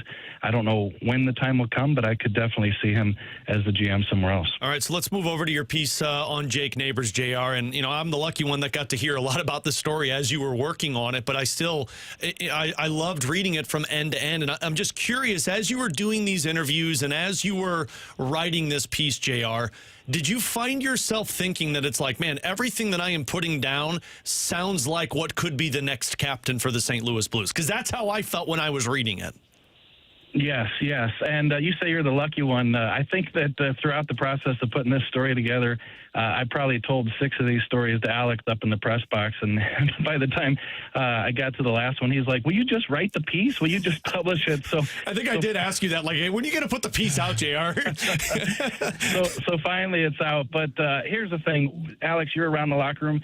When you're around Jake Neighbors like we've been for the past, 4 years, you kind of get a vibe that this is who he was, that he's a people person, that he likes to help people, and that he cares about people. And so you don't know any of the details when you set out to do the story. So I went to his dad, Ed Neighbors, and I said, Mr. Neighbors, let's create a Google Doc. Put some names and numbers in this file that I can call and I can reach out to and find out more about Jake. And from the first one, a coach that he had when he was young and knew him since he was 8 years old, and he walks into a room and the coach is introducing a new player to the team, and he says, hey, this is so-and-so, and 8-year-old Jake Neighbors gets out of his seat, walks over to the 8-year-old new teammate, shakes his hand and said, hi, I'm Jake. Let me know if I can do anything. So from that story all the way through the end, everything screams leader. And yes, I know it's a hot topic right now with Braden Shen moving on. Who's going to be the Blues' next captain? Is it Robert Thomas? Will Robert Thomas be here? If not, is it Jake Neighbors? Would they give the seat to Jake Neighbors instead of Robert Thomas? I can't answer that question right now, but the question I can answer is that Jake Neighbors is captain material, and I think all the evidence you need is in that story. As a follow-up to that, what does it mean to be a captain in the NHL nowadays, JR? What are some of the qualities that you think the teams do or should be looking for in that position? And how much in your mind has the responsibility changed for that role from where it was when you first started doing this to where it is today? Yeah, I love this question. It comes up every so often, especially when the Blues, do promote a captain. Here's the way I see it. I don't think it's somewhere in the middle. I don't think it's like just the holy grail like it used to be, probably, where it's a situation where, oh my gosh, that's the beloved C, and you can't have a team without a captain, and he's got to be the captain. But I also think there's meaning to it in hockey, and people who are played baseball and played basketball, played football growing up, maybe they didn't play hockey, but they watch the Blues and they're familiar with the C and they hear that it means something. It really does truly mean something in an NHL locker room. So I don't want to minimize it either. When Ryan O'Reilly was the captain, guys look up to him. It's O'Reilly who's leading the charge on off-ice stuff and talking to the coaches and managing things. Same thing with Alex Pietrangelo, and we saw that with Braden Shen. So even though the leadership has been in question for several years, the culture's been in question for several years, I never really questioned these guys because I see it every day what they're doing behind the scenes. But, in today's day and age, I think it means something, but there's also a lot of other guys on the team that have to step up. Like, one guy can't do it alone. It's got to be 4 or 5 guys. That's what the Blues had in 2018-19 and with Alex Pietrangelo and kind of his gang of guys too. So I do think that it is important, and if the Blues are going to name a captain after Braden Shen leave, it's very important that they get it right. I know it's kind of speculating from this point, but can you see a scenario, JR, where they just say, no, we're not even going to name one for next season? I think they did that, and then they named, I forget, I think it was Braden Shen in the middle of the season or maybe the following offseason, but could there be a chance they just go into it and say a full season of, no, we're not naming a captain, we want the players to go out there and try and earn it? They could do that, although obviously with the team in transition, Doug Armstrong handing off to Alexander Steen, I can only go back to Doug Armstrong saying that he did his homework in the offseason. Hey, do we even need a captain? And it came back, the answer was yes. They named Braden Shen the captain. But now you're moving on to Alexander Steen. Does he want a captain? To me, Alex, when I think of him, like, he just drips hockey knowledge, drips the tradition of the sport. And so I think that he would like to name one. Now, if they don't name one next year going into next season, could that be because, this player's on the roster, they're still in flux with what they want to do with the retool, and they might be moving certain guys out, who knows? That would be, to me, the reason why they might not name one, but I would expect them to, just based on what I know about Alex Steen and what Doug Armstrong has said in the past about needing one. Really great work on this piece, JR. We appreciate you giving us some insight. If people have not read it yet, I highly recommend doing so. Not that anybody didn't already feel this way, but if you want a little bit more about Jake Neighbors as a leader, what his life has been to prepare him for this exact moment in St. Louis Blues history, go check it out. It's over on The Athletic. It's by Jeremy Rutherford. Building a Leader. Blues Jake Neighbors became an old soul on life journey filled with adversity. JR, appreciate the time as always, man. We'll talk with you again next week. Talk to you next week. Thanks, guys. You got it. That's Jeremy Rutherford joining us as he does each and every Tuesday here on BK and Ferrario. How do you feel about that, Alex? The possibility of Jake Neighbors as the next captain? I'm not going to lie. When I read the piece and when JR has been telling me these stories, everything he said is like, yeah, that sounds like a captain. And I think it would be a smart move to name a Jake Neighbors captain because he's in that same age bracket as all of these other guys that you're building around. The big hiccup in all of this, the big wrinkle in all of this is then what with Robert Thomas? Because as much as you can say, we'll be a big boy about it. You didn't get the captaincy, so what? the players don't feel that way. And it would probably be somewhat insulting to a guy like Robert Thomas, who has been here longer than Jake Neighbors, was a part of that Stanley Cup championship team, has been through the grooming process with Shannon, O'Reilly, and Pietrangelo. I can understand if he felt a little insulted if Jake Neighbors was the captain over him. So it's why I asked the question, do they just not go with a captain and just say, like, hey, look, we don't know where this is headed. If they don't come to a decision on if they move Robert Thomas or not. But it's why I think this decision really comes down to, well, what's the future of Robert Thomas in St. Louis? And I know that sounds like an awful reason to give somebody the captain, but if he's here, I feel like they would view it as, hey, Robert Thomas is the next guy up. He's the captain. But everything you read, everything you hear, everybody you talk to in terms of fans, they say, oh, well, Jake Neighbors is the next captain. So I think it would make sense for Neighbors, but I do think you have to address the monkey in the room of, well, if he is, then what does that mean for Robert Thomas? Yeah, I would argue if you're just not naming one, that's every bit as insulting to Robert Thomas as it would be to name the other guy. Probably. In fact, maybe more so, because then you're insulting both of them. And you're saying, hey, we don't even need it. Like, you're devaluing the position entirely. And especially in franchise history for the Blues, you can't devalue that seat. Yeah, so I would disagree with that decision. It's ultimately up to them, obviously, and who cares what I have to say on the radio. But I would not go that direction. And I don't think Steen or Montgomery would have any appetite to go that direction. Agreed. So if we operate under the assumption that they're going to name somebody for this role, I would say what you just added, Alex. I would say, man, if they decide to go with Jake Neighbors and Robert Thomas is still here, then it's up to Robert Thomas to get over it and to play his best hockey and to figure it out and to wonder and maybe do some self-evaluation on why. Why did that happen? Why did they decide to go with this guy who's 23 years old? He's only been at the NHL level now for fewer than 300 games. He didn't win the cup with this team the way that I did. Hell, most of the time that he's been here, the team's been bad. So why'd they go with him over me? And I think sometimes that's important. And you can have some honest reflection and say, all right, maybe you go to the organization and say, what am I not doing that if I would have done it, I would have been granted this opportunity instead of it going to somebody else. I think that stuff is important. Maybe you take a little bit of time to be pissed off about it and to mope a little bit. You're allowed to feel sorry for yourself. That's okay, man. But eventually you got to come out the other side and, try to be the best version of yourself, whatever that means. And he's a pro. I have to imagine he would do that, but I also... Listen, we've all been passed up for opportunities in the past. It doesn't feel good. It sucks. You can feel sorry for yourself for a little while. I also just look at it and say, like, I can say you got to grow up and handle that like a pro and move you're on also from not it. making the most, and you're probably building your job. I'm also not the guy that everybody in that locker room has said, I'm the guy. Isn't that also a sign of respect? If somebody's paying you the most money in the building, that means that you're well respected and well and I'm sure compensated it's also, for your professional ability to do your job on the ice. I have to imagine it would also be feeling disrespected to where my name was in the trade rumors in the offseason, or at the deadline in the offseason. Maybe there's also a reason for that. You passed up me for Jake Neighbors, who's younger than me, and I've been here through all of this. You're making the reasons for it, and everything is right.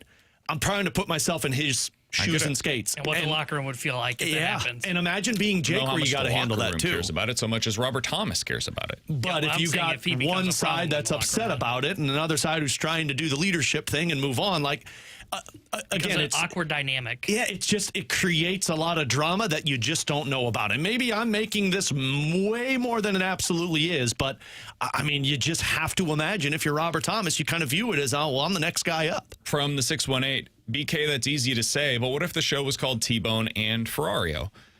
I would have been furious at the beginning if instead of it becoming me and Alex, it became Alex and T-Bone and I had to become the producer. I would have been incredibly frustrated, of course, because that would have basically been a demotion for me from being on the show with Rivs to now I'm producing for Alex and T-Bone.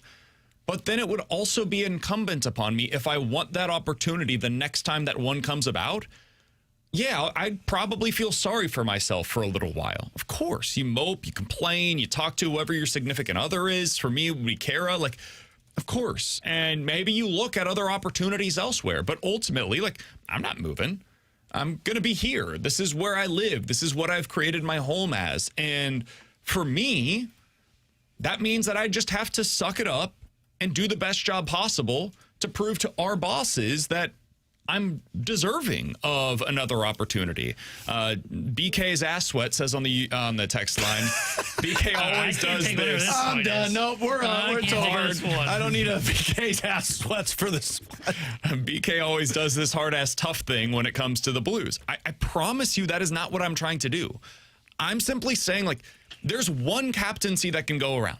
That's it. You get one chance to give the C. Co-Cs.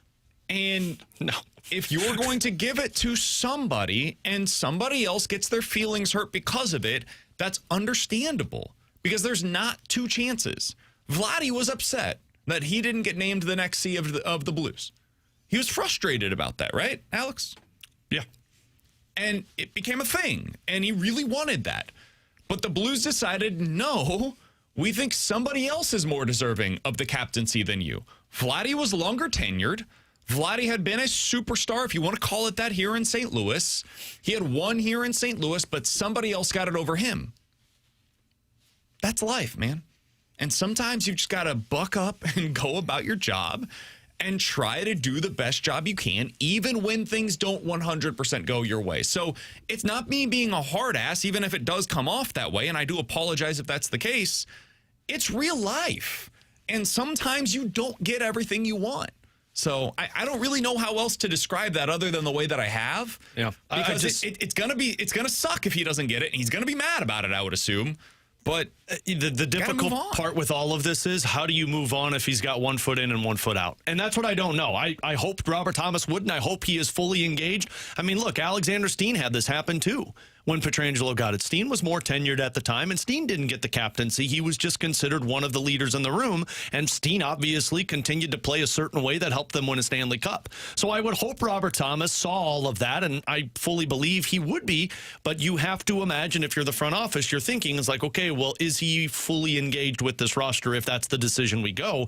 And the only person that can answer that is Robert Thomas until we see it actually happen. He's Alex. That's T-Bone. And that's I'm BK's at Swiss. I ruined it. I'm going to go out on a limb and say we're probably going to have this conversation again at some time in the future. Oh, no way. Well, maybe stop trying to be a big tough guy over there. We don't have to have these conversations. You tell me the locker room stuff matters, and here you are just putting on your tough act. I do think it matters, which is why you have to give it to the guy that's most deserving. Because you can fake it out with us, the media. Sure, you can fake it with us, the media. You can't fake it in that locker room. And I'm talking about the organization. The organization, those players know who the real leaders are inside of that locker room. They know. They know who day to day is the guy that is getting the most out of their teammates, is the guy that's like captain material, so to speak. It's why they named Ryan O'Reilly. It's why they named Braden Shin that guy. Now, maybe they truly believe that player is Robert Thomas. And if so, then God bless him. He should be the next captain of the St. Louis Blues. But you got to give this thing to the guy that's most deserving. You don't just hand it to the next guy in line. That's not how this should work, in my personal opinion. NFL Quick Hitters next year on 101 ESPN.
Tanner Hendrickson here with the Sports Center update brought to you by Saliga Heating and Cooling. The NCAA tournament starts tonight, and you can hear the first four here on 101 ESPN. Well, pregame coverage starting at 5:30 for UMBC versus Howard, followed by Texas versus North Carolina State. Blues will be back in action tomorrow night. Alex Ferrario will have your pregame coverage starting at 7:30 as they visit the Flames. Puck drop at 8:30 with Chris Carver and Joey Vitale. And the Cardinals in spring action right now at the Washington Nationals. They trail 1-0, and they've got Dustin May on the mound. The Sports Center update was brought to you by Saliga Heating and Cooling, a Daikin heating and air conditioning dealer.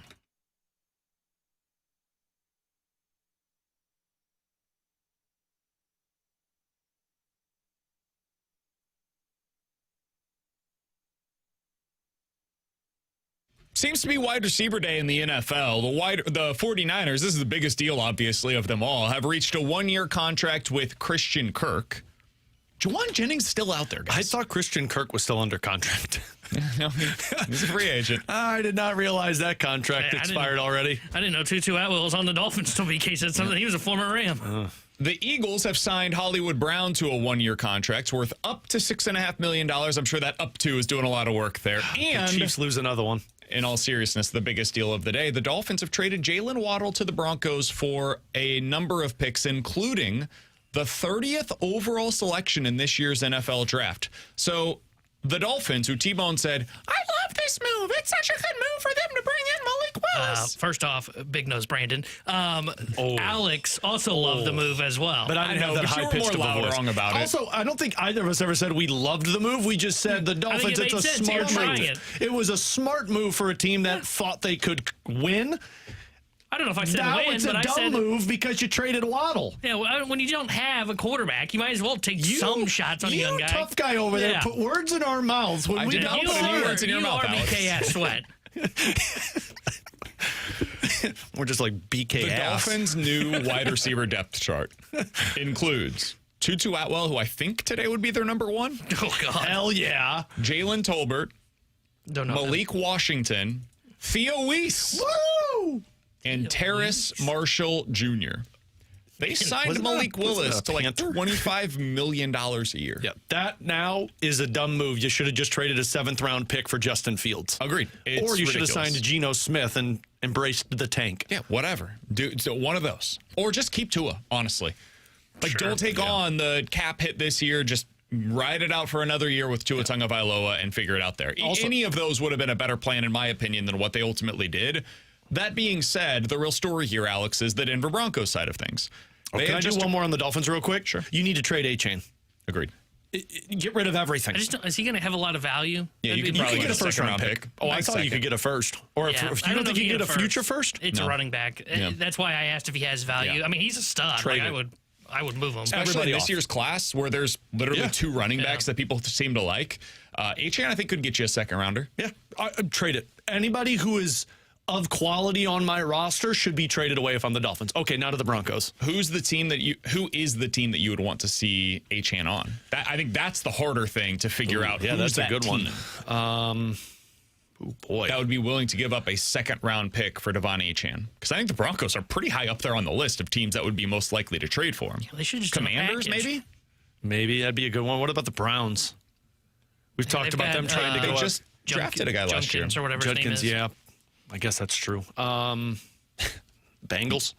I was going to say New Orleans, but they just got their guy. Yeah. And ETN. I was going to say Seattle, but they signed, what's his name? Rashad White. Yeah, but give him no money. That's maybe a pretty the Cowboys. Good one. Yeah, Cowboys. They just re-signed. Did they re-sign him? Or no, not Javonte Williams. Williams was awesome for him, so I could see them. That makes sense. Let's go to the other side of this. Broncos give up their first-round pick for Jalen Waddle.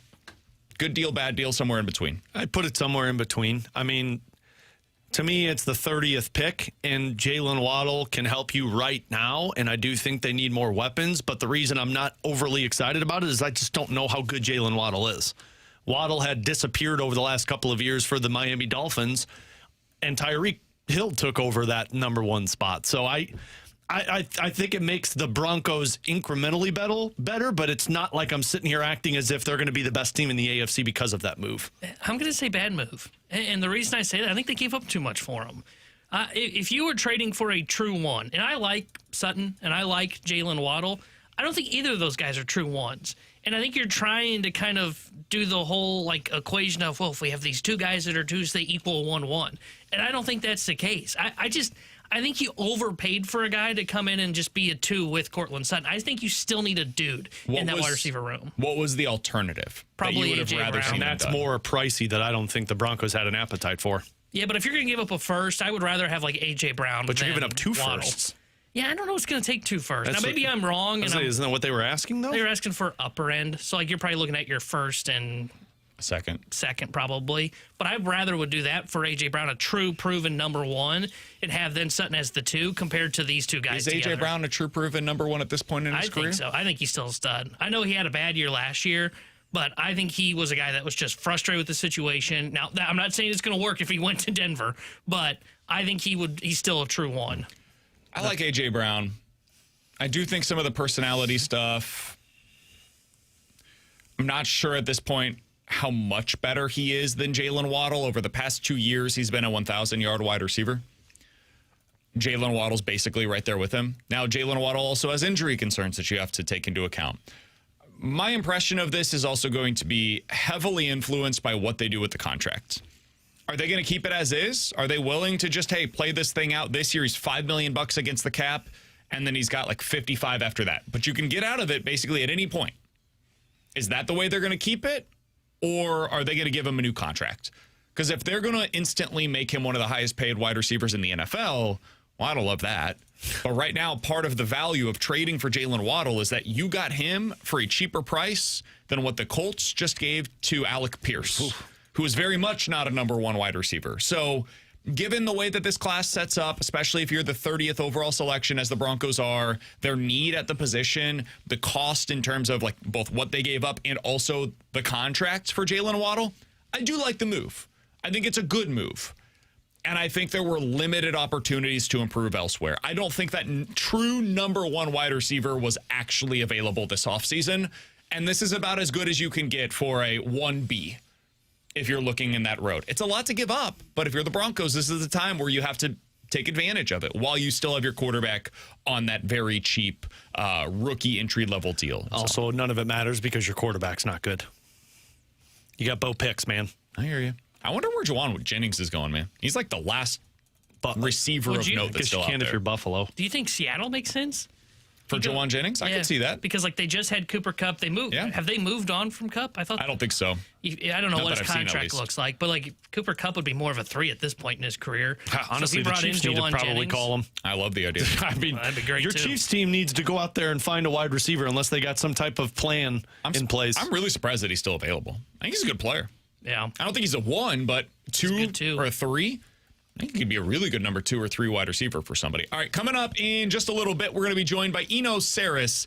He writes about baseball, specifically pitching for The Athletic. Had a piece earlier today, Alex, on the biggest jumps in stuff from what they were throwing last year to what they're throwing this year in spring training. 3 different Cardinals were represented among the top 9. Buddy. We'll talk to Eno about that coming up in about 10 minutes. The Junk Drawer is next here on 101 ESPN.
Alex, the tournament begins tonight, and you know that means it's time to get in on the action over on the Underdog app. Whether you want to get in on the first four this evening, UMBC versus Howard and Texas versus NC State, you can get your picks in for that. I am getting started with SLU versus Georgia. Both of these teams like to play at an up-tempo pace. Should be a lot of fun, should be pretty high scoring. I've got Blue Cane. Yes, I said Blue Cane. That is truly his name. Going higher than 1.5 3-pointers made in this game. I've got Robbie Avila higher than 18.5 points plus assist, and Trey Green with higher than 9.5 points. Put all that together with a 50% profit boost that's available for me over on Underdog. $5 entry could win me $34. That's why you need to be opening up that Underdog app daily and checking out for those profit boosts and other opportunities that are available to you, and make sure you get in on all of the action this weekend. Download the Underdog app today. Use promo code BKO and score $50 in bonus entries when you play your first $5. That's promo code BKO. Underdog, make plays, win money. Must be 18 plus and present in Missouri. Terms apply. See assets.underdogfantasy.com/web/playing. Get terms _DFS_.html for details. Concerned with your play, call 1-800-MY-RESET or visit www.ncpgambling.org.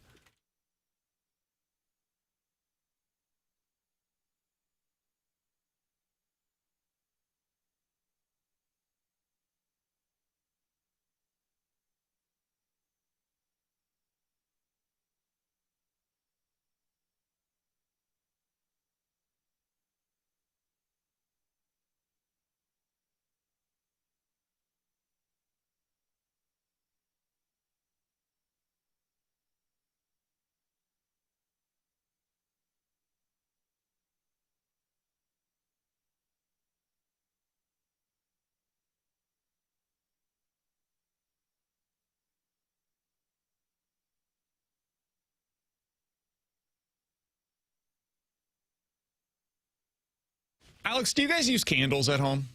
Yeah, sometimes. Not all of the time. Katie likes them. So we used to do them a lot more than we do now. Once you have kids, it becomes a hazard, they say, whole thing. You got to put them high up where they can't reach them. Thing. Oh, yeah, you just got to teach them how to use fire when they're young. It's like, hey, baby, here's how you light a match.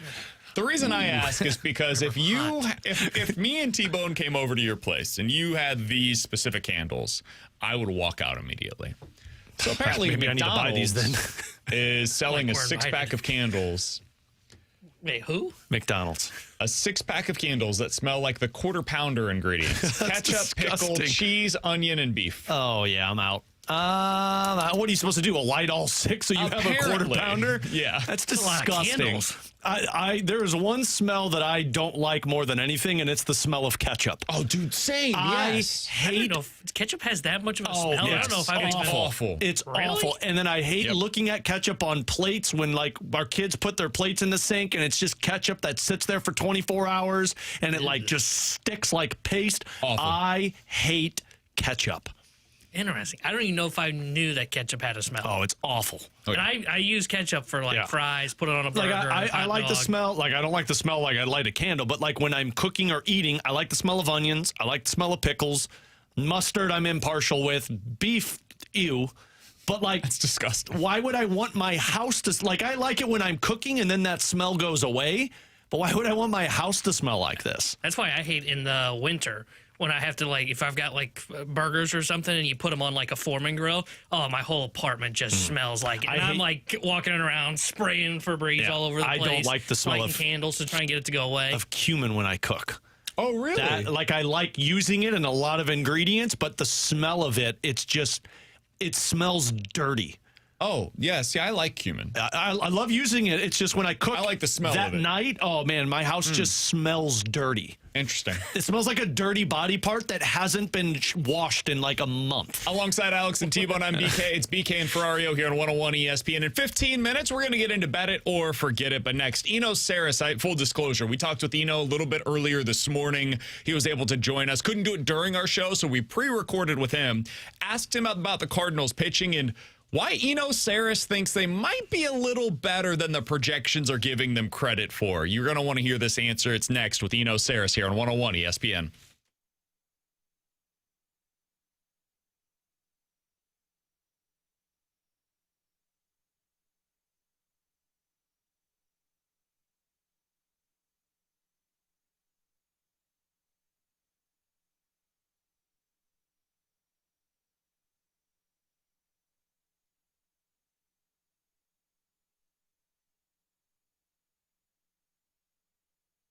Alex Ferrario back with you to talk about my friends at Classic Air Care. If you're like me, we had to flip the AC to heat over these last couple of days because, it's hot outside. You got to make it cooler for the kids. Now it was cold, had to make it hotter. And guess what? It's going to get hot again this week because that's St. Louis, which is why you need the company that is there to take care of your HVAC system. A lot of work it's going to be doing over these next couple of months. Classic Air Care has been a company that has been making people comfortable since 1926. I use them, and I have used them since 2016 for all the maintenance when it comes to my air conditioner unit and my heating unit. So make sure they always remind the tips this time of the year. Change your filter out. Make sure that no leaves or any debris haven't built up around that AC unit.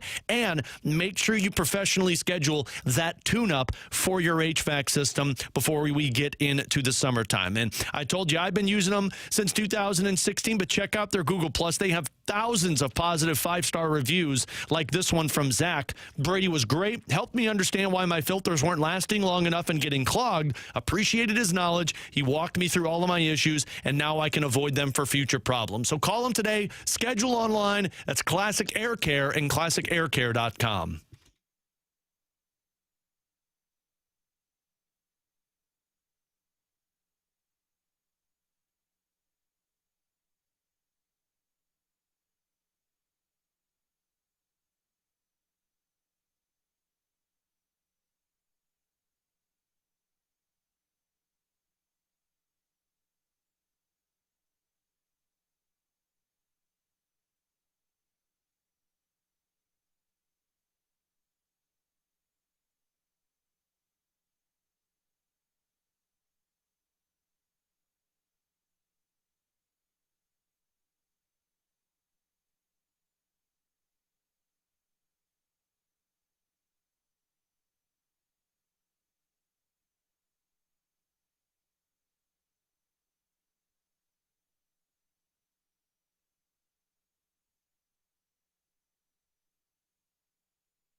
Alongside Alex Ferrario, I'm Brandon Kiley. Happy to go out to the Callier and Thompson hotline to be joined by our friend, one of the best pitching analysts out there in the business. He writes for The Athletic, and he joins us now on BK and Ferrario. It is Eno Sarris joining us here on the show. Eno, let's start out with the obvious. You had a piece out earlier today over on The Athletic on the biggest changes in stuff from what we saw last year to where they're at in the spring.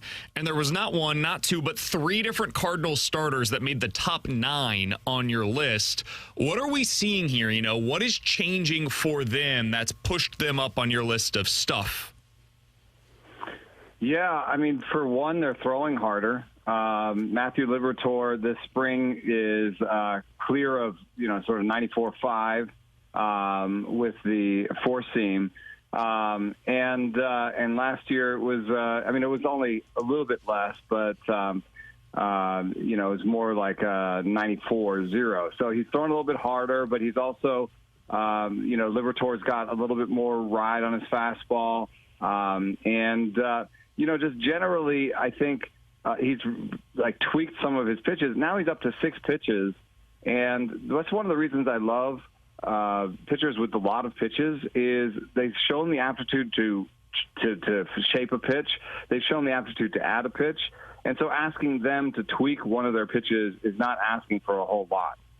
It's a lot different than, say, a 2-pitch guy like Spencer Strider, who's struggled to add his 3rd and 4th pitches because he had 2 dominant pitches and hadn't really shown that aptitude before. That's something I like about Liberatore.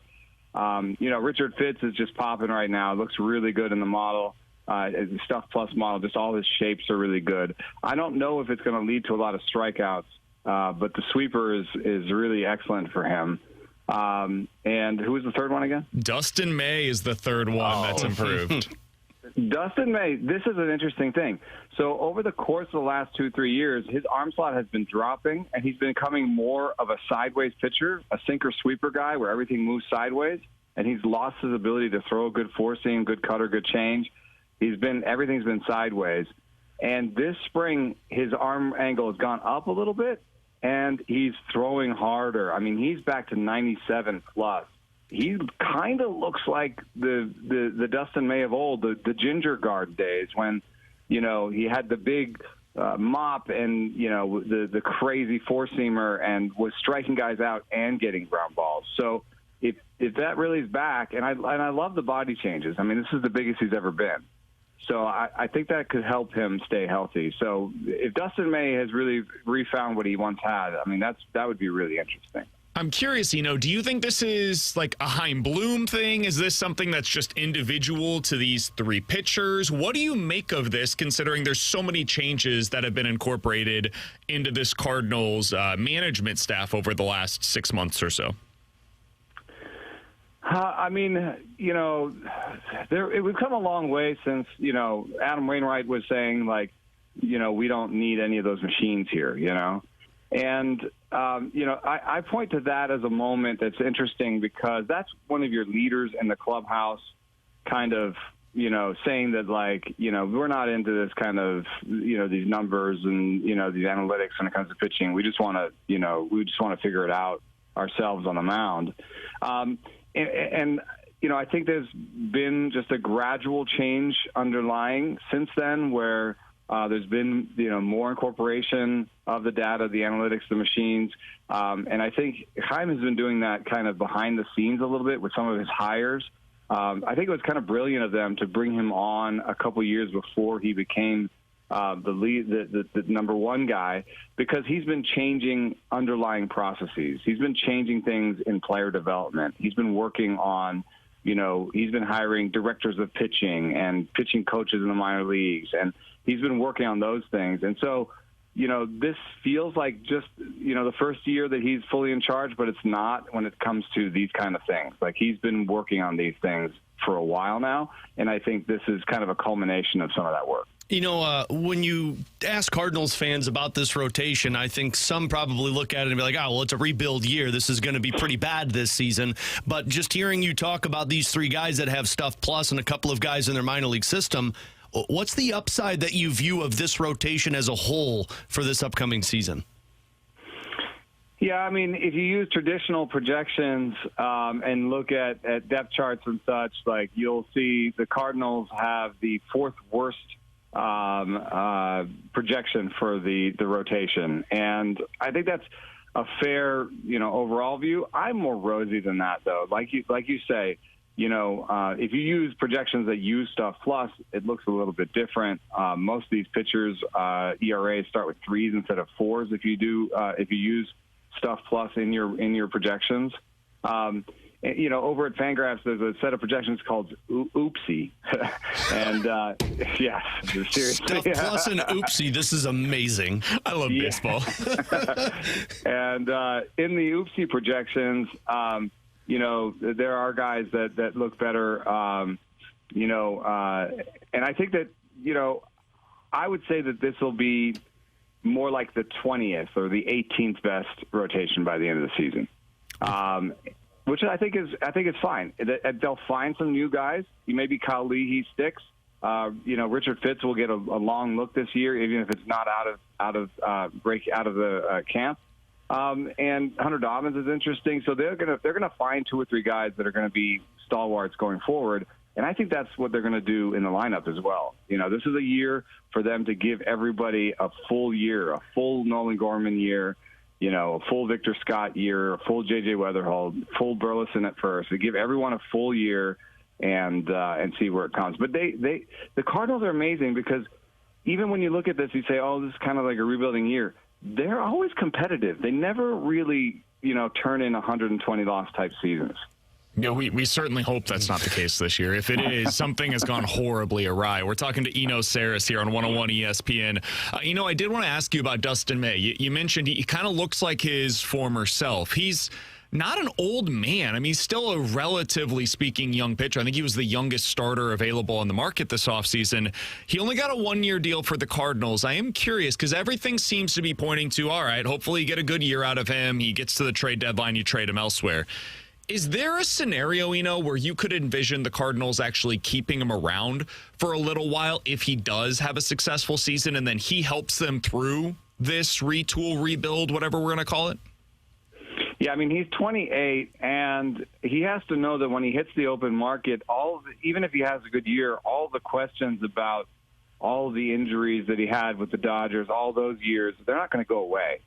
So I feel like, he'll also maybe have a little bit of goodwill towards the Cardinals if he, is 120, 130 innings into a year with like a 3.5 ERA, and he feels like some of that has to do with his work with the Cardinals. I could see an extension happening, because it's not going to be the type of thing where he goes to the open market and the bidding gets frenzied and he gets to $200 million. I just don't see that happening, even if he has a good year, just because of his extensive injury history. So, the other guy that I wanted to ask about was somebody that BK and I went back and forth with yesterday on our show is Richard Fitz, because, the stuff that he is delivering through spring training is very impressive, but a guy like Andre Palante is getting the results in spring training. For a rebuilding team, do you believe it's probably the smartest move to have a Fitz start in AAA rather than start right away at the major league level? Yeah, I think that, Palante's earned this opportunity. The sixth starting pitcher for an average team gets about 100 innings in a given season, and I think that would be a fair amount of innings for Richard Fitz in the bigs this year. He's never had more than, 45 last year. So if he got to 100 this year in the big leagues, he's doubled what he's done before. He's given them a good look. And you give Palante a chance in his new kick change to make his case, going forward. Maybe, you also have to think about if they are rebuilding, some of these guys will be making their case for trades, So, maybe you think Palante is the guy you trade to make room for Fitz later. So either way, Fitz will pitch in the major leagues this year, but I think you got to give Palante the chance out of spring training. You mentioned earlier Kyle Leahy, who's trying to transition from a reliever to a starter. We've seen this elsewhere, some with success, some less so. The Cardinals have done it in the past, though. This used to be their MO. They did it with Waino. They did it with Carlos Martinez. They did it last year with Matthew Liberator. When you talk to guys around the league that have tried to make this kind of a transition, do you think this is something that could be a model moving forward, or is this a very unique case in your opinion? What do you make of this? No, I mean, it's not even the newest model. I mean, there was the sort of Earl Weaver idea of bringing guys up through the bullpen before they made their cases to be starters. And I think that it actually, in the modern pitching world, it makes a lot of sense because right now, the way that people develop pitchers is to kind of take each of their pitches and get their best stuff out of them. So say, oh, you need to throw this with an 18, vertical break and this, and you need to throw this one with a 20 sideways break. And so they're kind of working on each of their individual pitches. And in the minor leagues, it's hard to work on competing the way you would in the major leagues because the hitters aren't as good. So it kind of makes sense to come up and when you're in relief, you learn what your two best pitches are, and you use those. And then, with the power of pitch design, and if you show the ability to stay healthy and stretch out a little bit, if you show the aptitude to add more pitches, then you can become a starter. And I think that the thing for Kyle Leahy that is part of a current model that is happening is that his two best pitches pretty much are the sinker and the sweeper. And he's a sinker-sweeper guy that has gotten just enough vertical movement on the four seam to separate it from the sinker. And he's created a hard slider that separates from his sweeper. And he's got a curveball. So he's added just enough against lefties. He's always going to be better against righties than lefties, but he's added just enough against lefties. That's like Clark Schmidt has done that. Michael King has done that. There's a lot of guys who have this kind of Kyle Leahy package. So I think in more than one way, this is definitely a model. And I think it's a model that some teams are already sort of undertaking. All right, we've got three really quick hitters. We'll get you out of here on this. Who leads the Cardinals in ERA this season among their starting pitchers in your estimation? Oh, that's a good one. I'm going to go with Matthew Liberatore. I love the lefty with the big arsenal. Which Cardinal leads the team in home runs this season? Oh, I'm going to go with, oh, man, that's actually kind of hard. Yes, it is. And not in a good way, Yeah, I'm going to go with Alec Burleson. Come on, Alec Burleson. He's going to play every day, and he's going to surpass his previous high. All right, and last question here. When J.J. Weatherholt is a fully formed version of himself, his best spot in the order, the ideal spot for him to hit long-term will be where? 1. I mean, I just see a guy who's going to get on base a lot. And there's some question about if the power is more sort of 18 to 20 or if it's more than that. I guess if I'm wrong about the power and it's goes into 20s and 30s, then he's, an ideal 2 or 3 hitter. But you got to get that on-base percentage in the top of the order. Eno Sarris is one of the best in the business. You can read all of his great work over at The Athletic. You can also follow him on Twitter at Eno Sarris, Sarris. Eno, we always enjoy being able to catch up with you, man. Thanks so much for the time today. We'll talk with you again soon. All right. Thanks for having me.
Hey, it's BK, and it is time for you to unlock your inner champion. You can do so with my friends over at Victory Men's Health. They've helped me out. I actually just took all of my supplements that they gave me.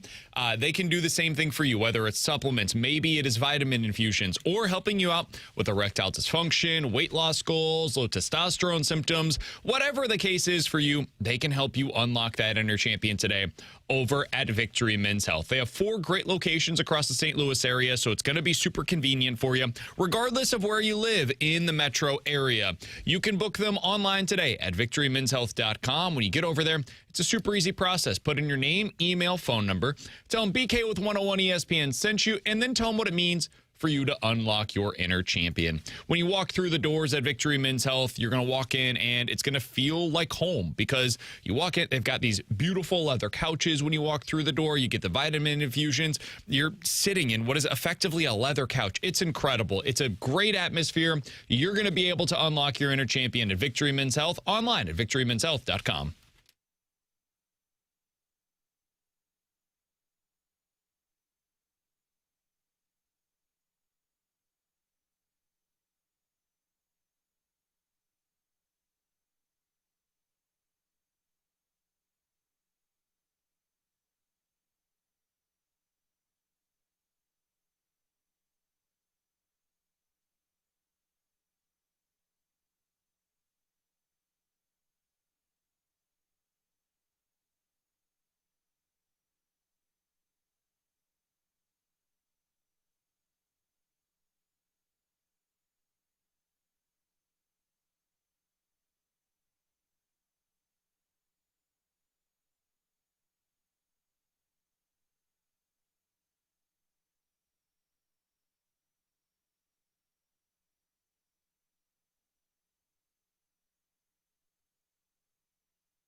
314-399-9646. That's the Air Comfort Service text line for Bet It or Forget It. You guys give us a scenario. We will tell you if we are betting it or forgetting it here on 101 ESPN. Guys, bet it or forget it. All 4 1 seeds will be represented in the Elite Eight this year.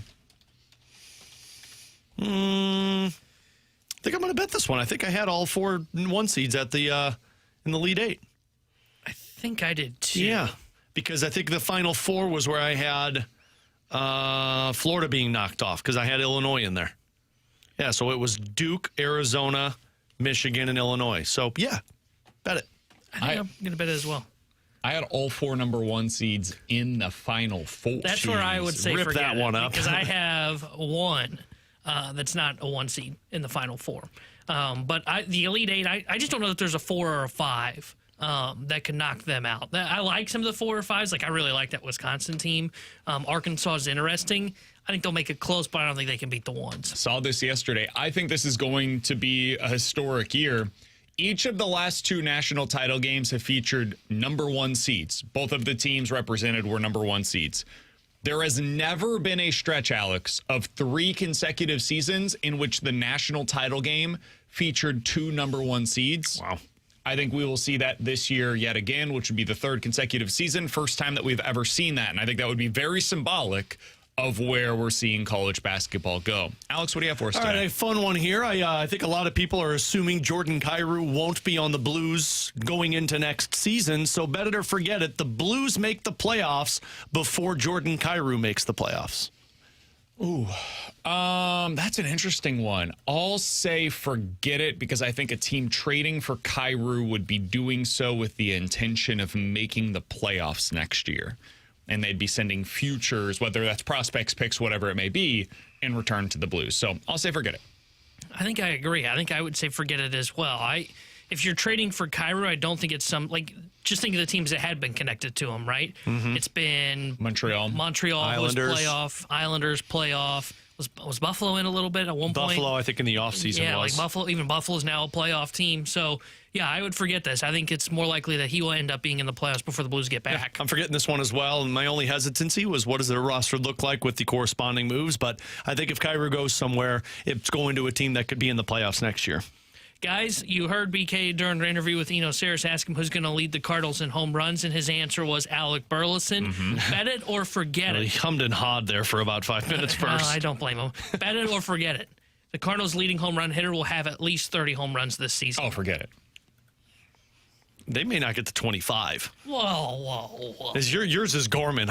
If I know one thing, T-Bone 3 on opening day will be Gorman. Velasquez, 30-plus. Velasquez won't be on this roster past May. Yeah. First of all, never wink at me again. And second of all, don't give me that goofy stare. Stop it. You guys need a minute. Again, I will jump over this table. Now, I wouldn't do anything. I'm not exactly an intimidating human, but I will jump over the table. You guys and need a minute. maybe out of that window. You guys need a minute. But he's just like doing that classic big stare at me, you know. And you thought the first thing to do was to wink at him? Throw him off his game, yeah. It did. And it worked. Typically, my first reaction would not be to wink.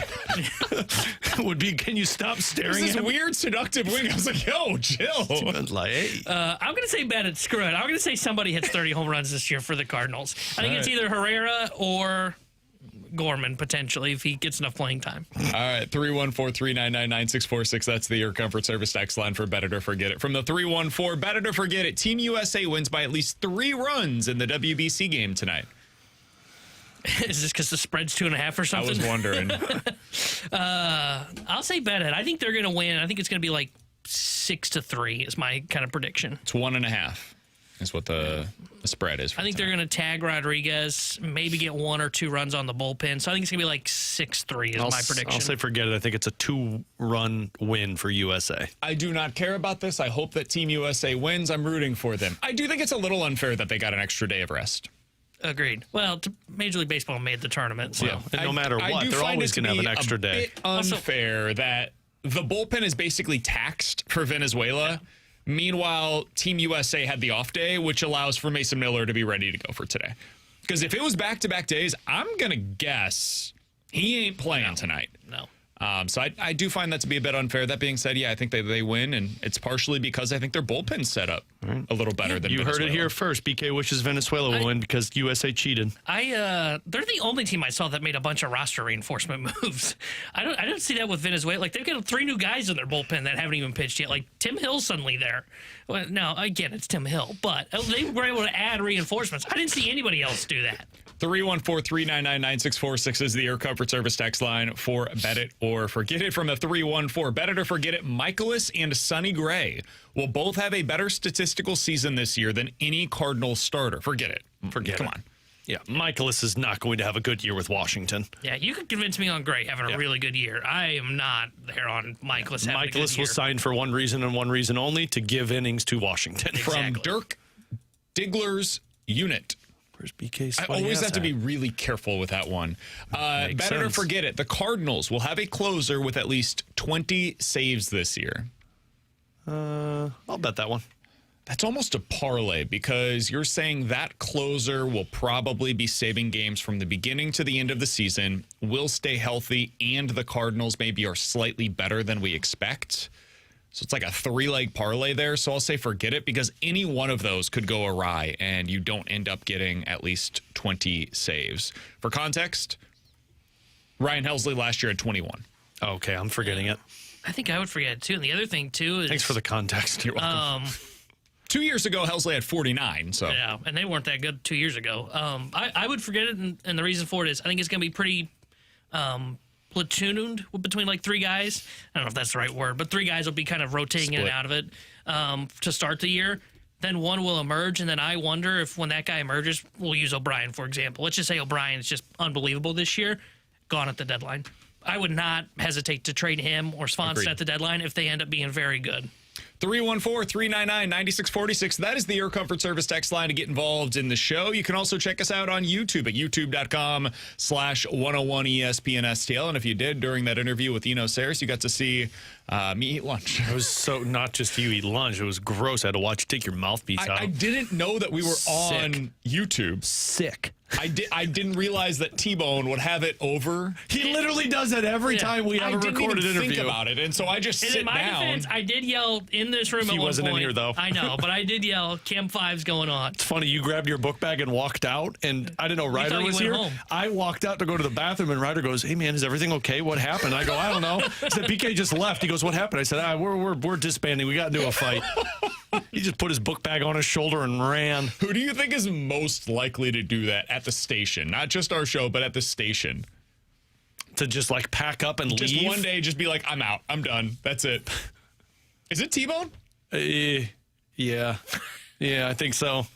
I think he would be my number 1 pick. I would say this is my play. I don't know if that's hurtful or not. Is there somebody else that you think is more likely to do so? Can you beat this card? I think me or Stalter might be up there just because of the Italian rage would just take over and be like, bleep it, I'm out. I don't think Stoltz would do it. I have 3 kids. I couldn't do it, nor will probably Stalter. Exactly. Yeah, it's you, Marshy, or Jackson. It's one of you 3. I think so. No responsibilities mean out. Somebody said Jamie Rivers. Jamie basically did that once, but well, I mean, I don't blame him. I don't blame him for the situation he had. I've been there too, Jamie.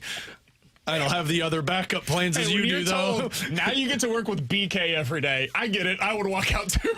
They told me that, and I was like, does that mean I'm not doing blues? They're like, no, you're doing blues too. I'm like, BK and the blues.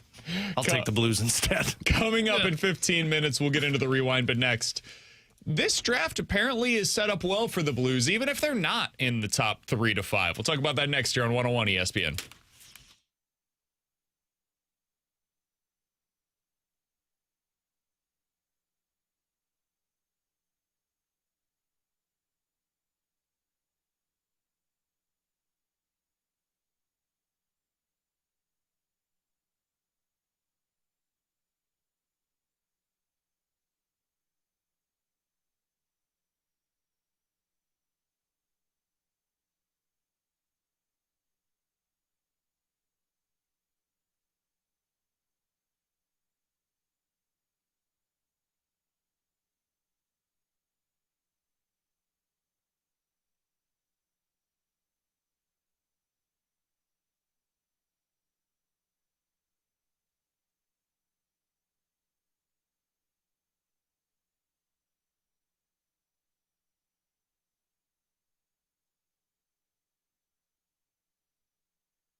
Tanner Hendrickson here with the Sports Center update brought to you by Universal Windows Direct. Tonight, the NCAA tournament gets underway with the first four, and you can hear it here on 101 ESPN, as well as pregame coverage starting at 5:30 for UMBC versus Howard, followed by Texas versus North Carolina State, which is expected to tip off at 8:15. And then the Blues will be back in action tomorrow night when they visit the Calgary Flames. So we'll have pregame coverage starting at 7:30 with Alex Ferrario, puck drop at 8:30 with Chris Kerber and Joey Vitale. And the Cardinals currently in spring training action where they trail the Washington Nationals 1-0 in the home half of the 6th. The Sports Center update was brought to you by Universal Windows Direct.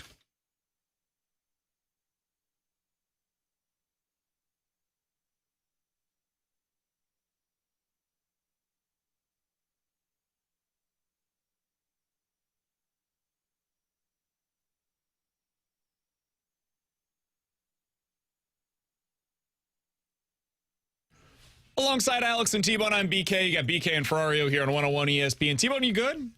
Everything good over there, bud? His controller died. I thought he was ready to walk out the door. I was ready to poke him with a stick. Be like, do something, man. I went to go and do the Sports Center update, and my copy was blank. I don't know what happened to the other side of this, but it's gone. Burned it. All Did you try gone. turning it inside? Yeah, all gone. It's on the other side, dude. What are you? That's this one. That's ones I know. That one I did earlier. There's two. Okay. There's two, Brandon. You sure? Two. I think there's two on that one. One's one line and then one's another line. No, that's the same thing. So I had to Man. pull up in my email. Man, I don't like to brag, but went to I've been highlight- labeled as one of the best I wouldn't go that far. update hosts Alex is very good in at the it. history of ESPN. We could go find the clip of the one. There was one bad day on Andy remote. My goal was to make Jamie and BK laugh. And it worked. Sure. And it was tough because it was about 3 degrees outside at a SLU golf event where we got nobody to talk to. So we were just sitting outside. 3 degrees. Somebody's sour. Okay. The NCAA That's why you're rooting tournament against tips SLU. off this week. You can watch all the games Thursday and Friday with us and with Bud Light. That's Thursday. Join us from 11 to 2. Fastlane will be there from 2 to 6. We are broadcasting live from Helen Fitzgerald's. Then on Friday, we'll be out at Ray's Sports House in Soulard. Enjoy some food, a cold Bud Light, and 101 ESPN giveaways. All the details at 101ESPN.com. March Madness broadcasts are refreshed by Bud Light. Easy to drink, easy to enjoy. Hard for me to say. Are you okay over there, man? Why, are both of you breaking? We got like 16 minutes left. So the NHL draft. This is the third segment, by the way.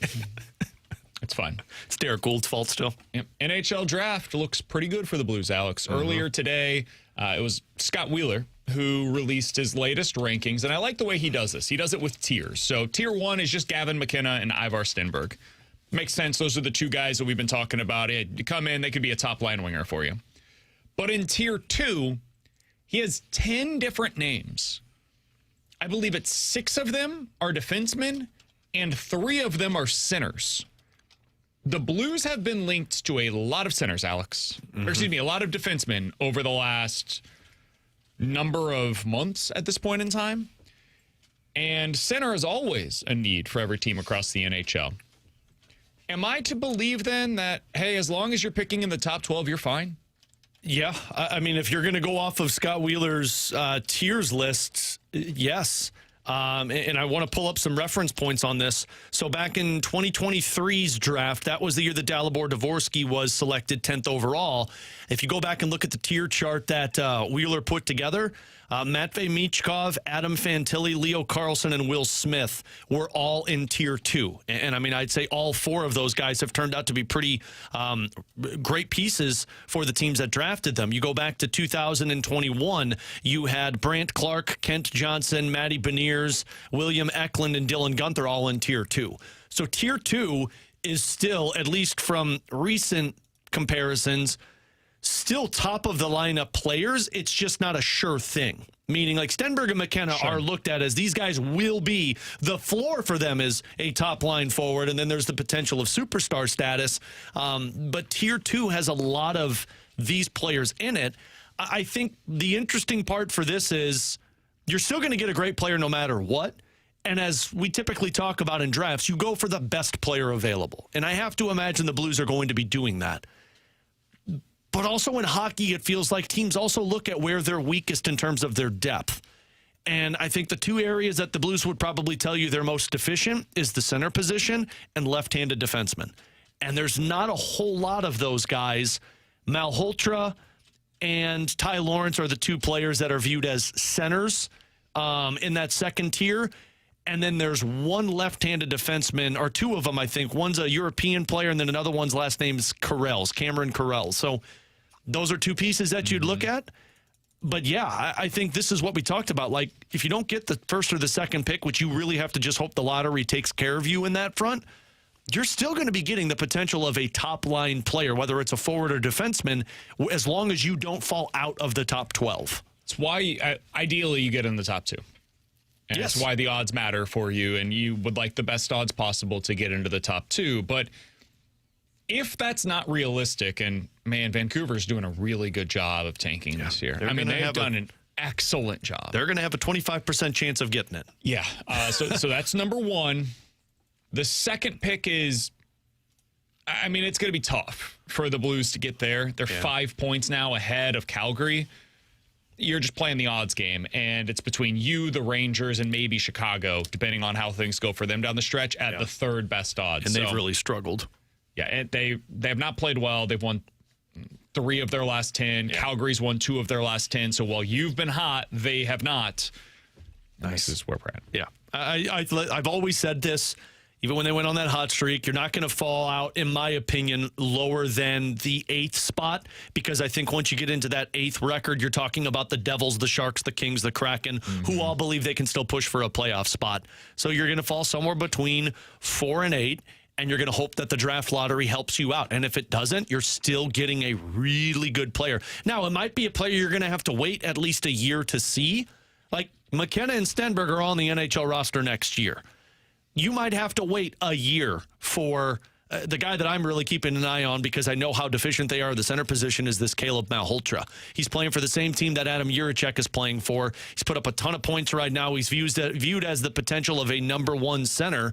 That'd be the guy I'm looking at. So you're hoping that you kind of fall into that category to where 4 to 6, 4 to 7, you're going to get a really good piece. He's Alex. That's T-Bone. I'm BK. Blues off tonight, back in action tomorrow against the Calgary Flames. That's going to be an important one. If you care about the NHL draft and where your standings are, that one you'd like to lose. Lose in regulation would be preferred, but I've said this before. You are not as bad as the Calgary Flames. You're not as bad as them, but this is a game that, for the Tankathon standings at least, yes, it will be pretty significant. Tonight, we've got the first 4, UMBC versus Howard, Texas versus North Carolina, all of that right here on 101 ESPN, beginning at 5:30. We'll discuss those, the WBC, and give you our final thoughts for the day coming up next here on 101 ESPN.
With Alex and T-Bone, I'm BK. If you guys missed any of today's show, be sure to check it out on the podcast page, 101ESPN.com, and the free 101 ESPN app is where you go to find it. It's all sponsored by Schaefer Door Company. The brackets are out. You can get signed up to play in this year's Bracket Madness Pick'em Challenge right now at 101ESPN.com. Free to enter. The top scorer will take home a $250 Amazon gift card and a 101 ESPN prize pack. See the contest rules and get signed up to play at 101ESPN.com. The Bracket Madness is refreshed by Bud Light. Easy to drink, easy to enjoy. Tonight we do have the first four and the WBC, Alex. You'll be able to hear the first four right here on 101 ESPN starting at 5:30. Fastlane off a little bit early for that. It is this evening, UMBC versus Howard. That is a 1.5-point line. Whoo, doggy. And the late game tonight, Texas versus NC State. Once again, a 1.5-point line. Texas with Sean Miller, NC State with Will Wade. Will the FBI be in attendance? Some are wondering how you feeling going into tonight's games. What the hell just happened? I don't know. They were at the center of the FBI investigation, both coaches. They were basically told to go away from their previous stops because of it. Yeah, but you didn't He have was to. innocent.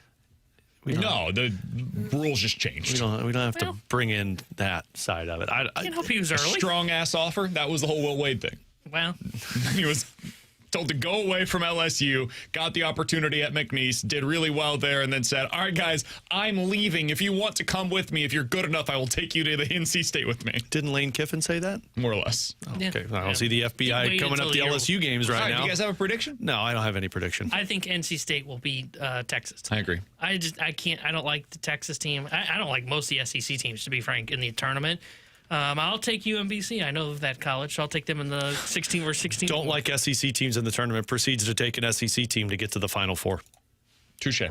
Well, I think Florida's the one team in the SEC that's very good. Outside of that, I truly have picked, for the most part of my bracket, I've been against the SEC. WBC tonight, U.S. is the favorite in this one. Do you guys have a lean in the game, and do you have a pick to hit a home run this evening? My lean is I think USA wins. I think it's going to be tight, but I think USA wins. I'll be fascinated to see what McLean looks like because obviously he didn't fare so well on the USA versus Italy. Pick for home run, I'll go chalk here. I'll say Aaron Judge. Okay. I'm going to go You U.S. get him right wins. now at plus 220. Not bad. Not bad odds. I think U.S. will win. I think the key to this game, whoever hits the starter will win because both sides have got decent arms in their bullpen still, even though Venezuela's had a bit of a disadvantage there. I think U.S. is going to hit Rodriguez, though. I think they're going to win 6-3. For a home run for the U.S., I'm going to go Bobby Witt. For some reason, you took mine. the Kansas City Royal guys have been having a great Yeah. WBC. I don't know how your team sucks, but they've all been performing well at the Everything else, they WBC. have no depth in their lineup. It's very frustrating. I'm with you, though. I've got Bobby Witt Jr. If I was going to go with somebody else, give me Salvi Perez. Speaking of the Royals, plus God, 650 pick a to hit a home non- run tonight. Michael Garcia, Royal. also a Royal, plus 900, so 9-1 odds for a homer tonight. By the way, Leon Draisaitl, according to multiple reports, is going to miss the remainder of the regular season. Big news in the NHL. Draisaitl out for the rest of the regular season. We will see what kind of an impact that I think has the Oilers might be hoping for a draft lottery. on the playoff conversation. He's Alex Ferrario. That's Tanner Hendrickson. I'm Brandon Kiley. Had three excellent guests today. Derrick Goold, Jeremy Rutherford, and, of course, our friend Eno Sarris. You can check out the full conversations on the podcast page. Do not forget to subscribe to that podcast feed wherever it is that you get it. We will also have a new edition of the Redbird Report coming out later on this afternoon as well, so be sure to stay on the lookout for that, either in your podcast feed or at youtube.com/101ESPN STL. We will talk to you guys tomorrow at 11 a.m. The Fast Lane is next here on 101 ESPN.